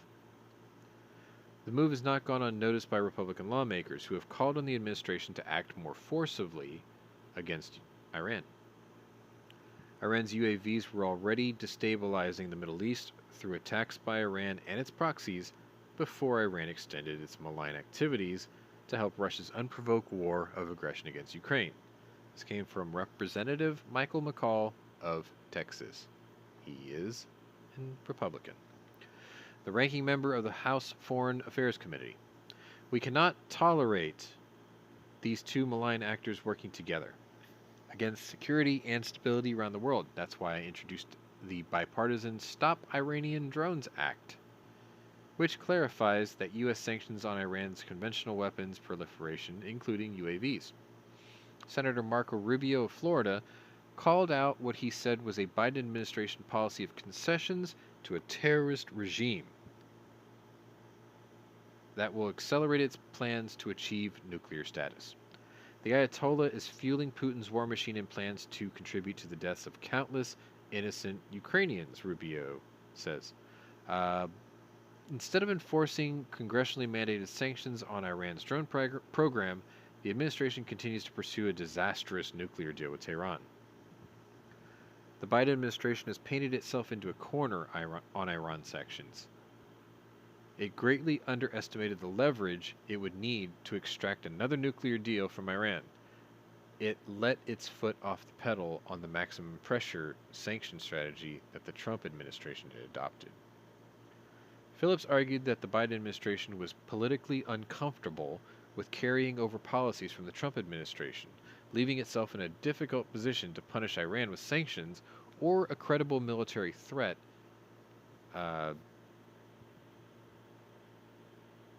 I guess that was the end of the sentence. However, Robert Einhorn, the senior fellow for foreign policy at the Brookings Institution, argued that there is not much more the administration can do with sanctions to rein in Iran. There's so many sanctions against Iran that it's hard to think of what else could actually be taken away from them.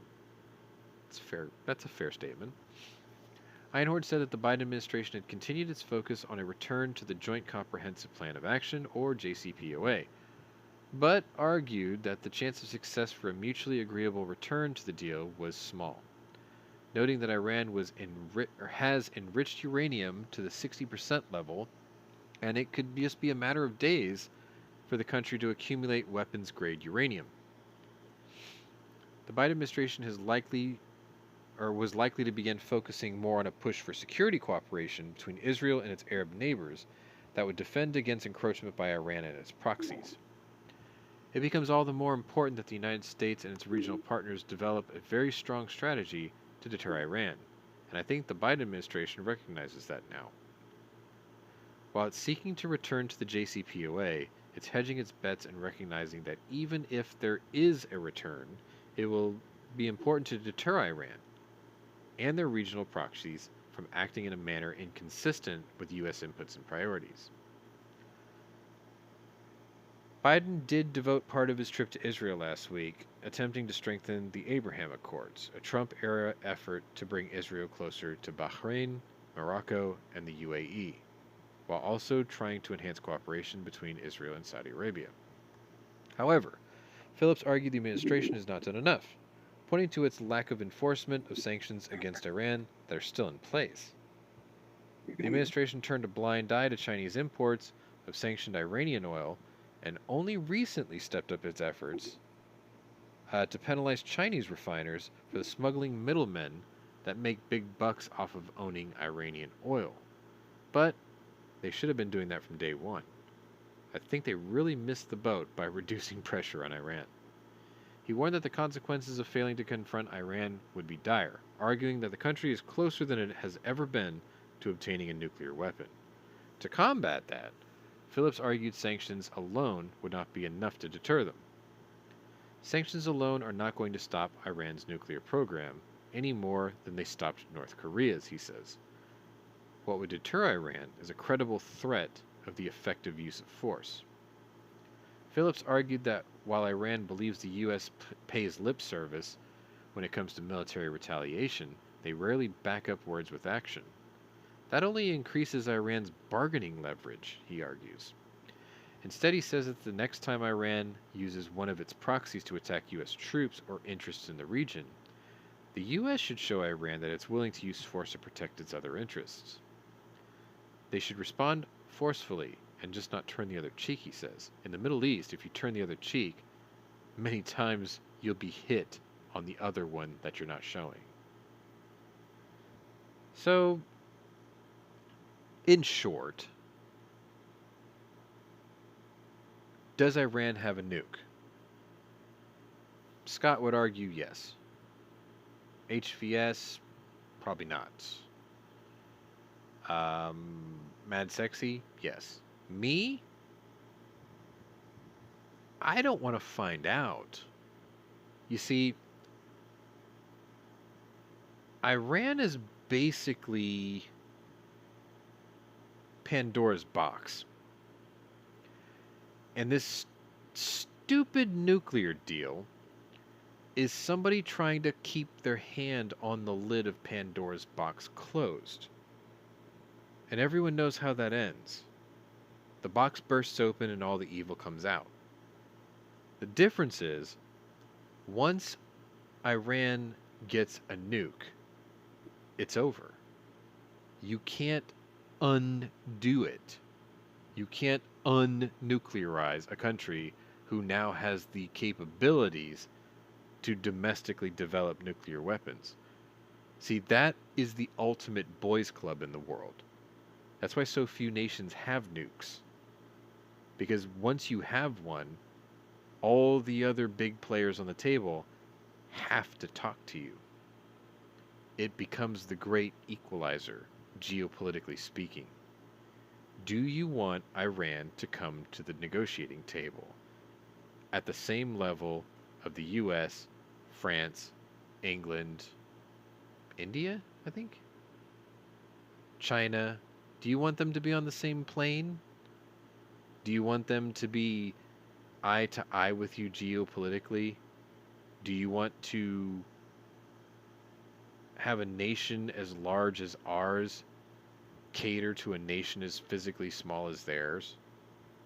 I mean, you can pick your platitude here, but the point is once they have a nuke, they can't unhave it, which is why people who are saying that this nuclear deal is a waste of time realize that it's a waste of time. Because every time you try to make a deal with them, they smile and they shake your hand, but they got their fingers crossed behind their back. They never stopped spinning centrifuges. They never stopped development. They said they did. They said you can come and inspect our facilities. On the day we say it's okay, at the one location that we will let you in. What about all the other ones? They're not fooling anybody. See, this is another version of being Chamberlain. Peace in our time. You keep naively going, oh, we're going to make this deal and they'll never have a nuke. I hate to tell you this. Russia's probably already given them some. How else are they paying for these UAVs? Maybe they're not giving them the nukes.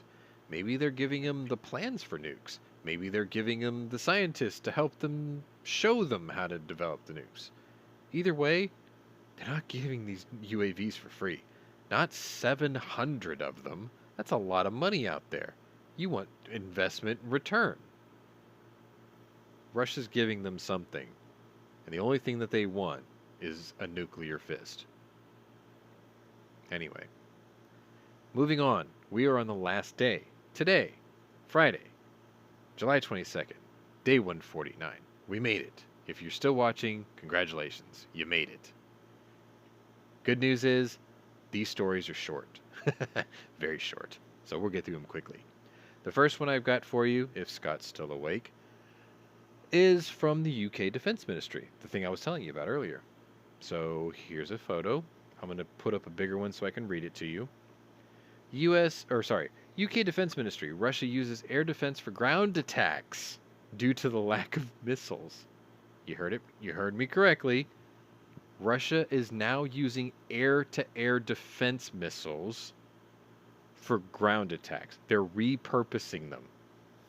Air defense systems have very small warheads, but can still pose a significant threat to troops in open terrain or against light, unfortified buildings.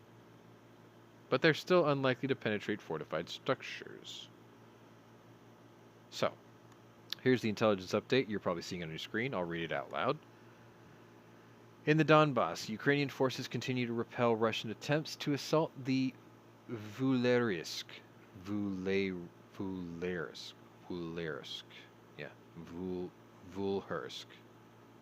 That sounds like it. Vulhersk power plant. Russian artillery remains focused on the areas around the cities of Kramatorsk and Seversk. On the 21st July, yesterday, Vitaly Kim, the government of Ukraine's Mykolaiv region, said that Russian forces had used 7 air defense missiles to strike infrastructure, energy facilities, and storage areas, softer targets, something the missiles can actually hurt.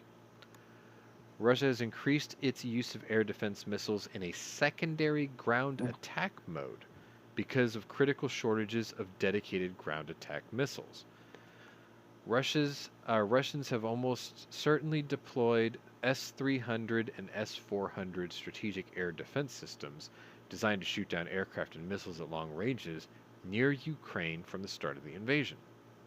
These weapons have relatively small warheads designed to destroy aircraft, but they could pose a significant threat against troops in the open and light buildings, but are unlikely to penetrate hardened structures. There's a high chance of these weapons missing their intended targets and causing civilian casualties because the missiles they have are not optimized for this role, and their crews will have little training for such missions. So yeah, they're ad-libbing and repurposing air-to-air missiles to hit ground targets. Soft ground targets, but ground targets regardless. So that's 1 of 3. Only 2 more to go. Alright, so the next one. This was also something that Scott sort of brought up, but I think he's asleep. Anyway, Chad Napper. Senior U.S. official told the news Friday that Russia is using 85% of its fighting force in Ukraine as the war continues for a 5th month. They can't keep it up forever, the official says. They've expended a lot of smarter munitions. Their capabilities are getting dumber. That's a real technical explanation, isn't it? The U.S. defense official assessed that Russia has not only deployed its missile forces, Air Force, and its special operation forces known as Spetsnaz, but it has removed troops from other areas near its borders and stationed across the globe. The official added that the Pentagon has assessed that Ukraine has taken out more than 100 high-value targets in attacking Russian command posts, ammunition depots, air defense sites, radar communications nodes, and long-range artillery positions. Additionally, more than just military targets, Moscow is grappling with a substantial number of casualties daily. 32,000, if I'm not mistaken. The senior defense officials said that thousands of lieutenants and captains, hundreds of colonels, and many generals have been killed since the fighting of the war began. You guys have seen me post that before. I had the whole grid broken down by rank. It is pretty sobering to read the numbers. The chain of command is still struggling, the officials added. They're still not effective at combined arms. CIA Director William Burns estimated this week that some 15,000 Russian soldiers have been killed in the last 5 months, and that as many as 45,000 have been wounded. That's quite a significant set of losses, Burns said during the Aspen Security Forum. The Ukrainians have suffered as well. Probably a little less than half than that, but, it's still significant casualties. These are his exact quotes. I'm not ad-libbing that part. Russian forces are reportedly relying on rolling barrages, which is an artillery-based strategy that bombards large swaths of an area. Think Katyusha. But a method that has not proven particularly effective, the senior defense official was quoted as saying.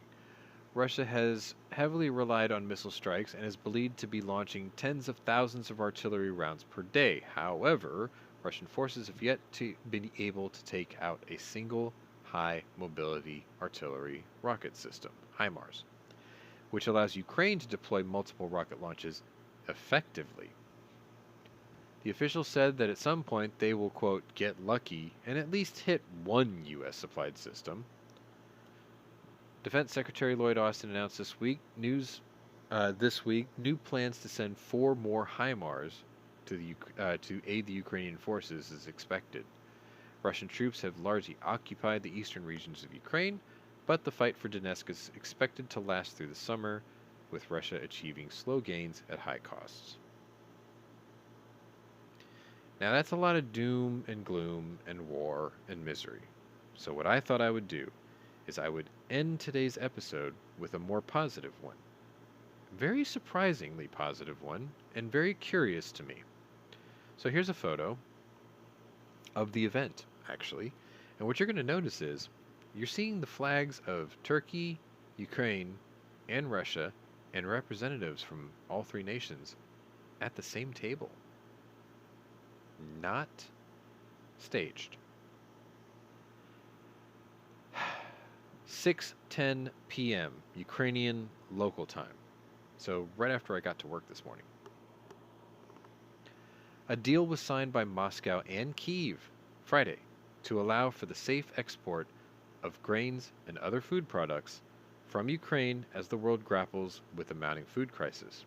Today, there is a beacon on the Black Sea, a beacon of hope, a beacon of possibility, a beacon of relief in a world that needs it more than ever.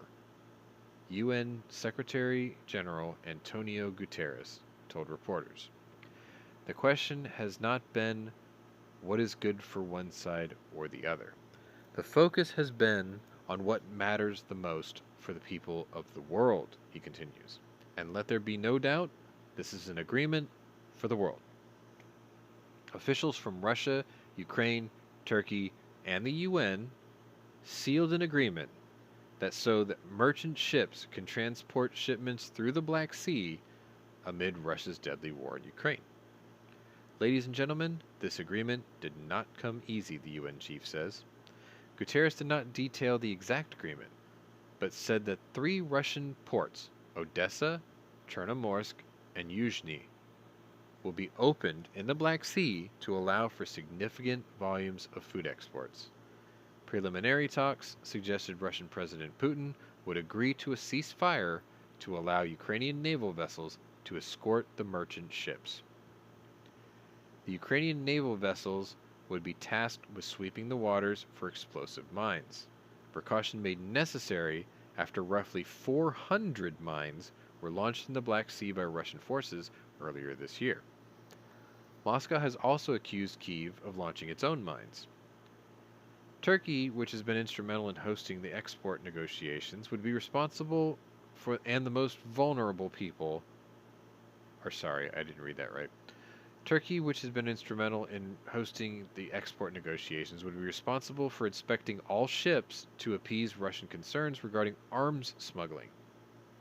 The UN would also establish an office in Istanbul to monitor the security situation. Guterres said that the deal will bring relief for developing countries on the edge of bankruptcy and the most vulnerable people on the edge of famine. It would help stabilize global food prices, which were already at record levels even before the war had begun. A true nightmare for developing countries, he added. Turkish President Recep Tayyip Erdogan joined Guterres at the signing ceremony and called on all parties to end the war in Ukraine. We have been seeing from the very beginning that there will be no winner in this war, he says.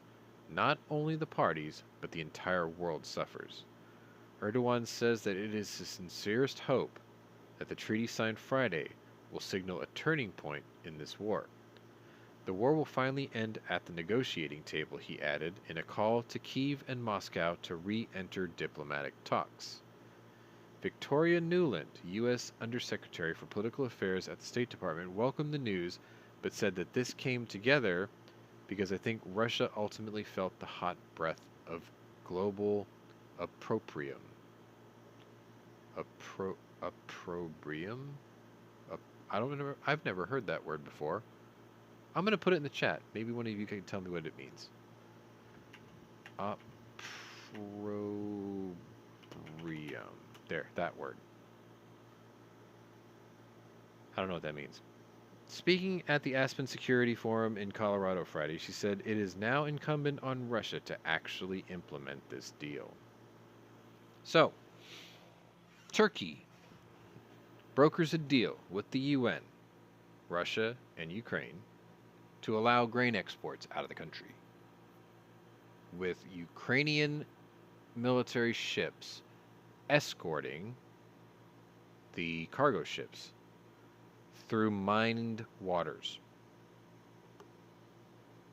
What could possibly go wrong? Aside from, I don't know, a Russian submarine assault, attack, accident, all the sea mines go off at once, whatever. Anyway, if this is legit and it's upheld and it's being treated legit and on good intentions, then I guess this is a step in the right direction. He also has some Florida swampland for sale. That's true. I mean, most of Florida is just one big porous piece of limestone anyway, right? Anyway, it's been 2 hours and 13 minutes on a show that I thought was only going to take an hour. I have to attack and chastise one who strikes at night, who didn't even bother showing up today. What a piece of shit. With a Y. S-H-Y-T. But then again, he probably had computer issues. I'll make the excuse for him. He had a laptop. He had a phone. There really isn't an excuse. We didn't have a Polish hammer tonight, mercifully, for some of you, mercifully, because I wouldn't get feedback in your ears. So that was kind of cool. Jaime, no idea what happened to him. He was babysitting. Apparently he got peed on. And then we haven't heard from him since. And I think that's it. Like, that's usually the majority of us. But anyway, I think I'm going to play this mercifully.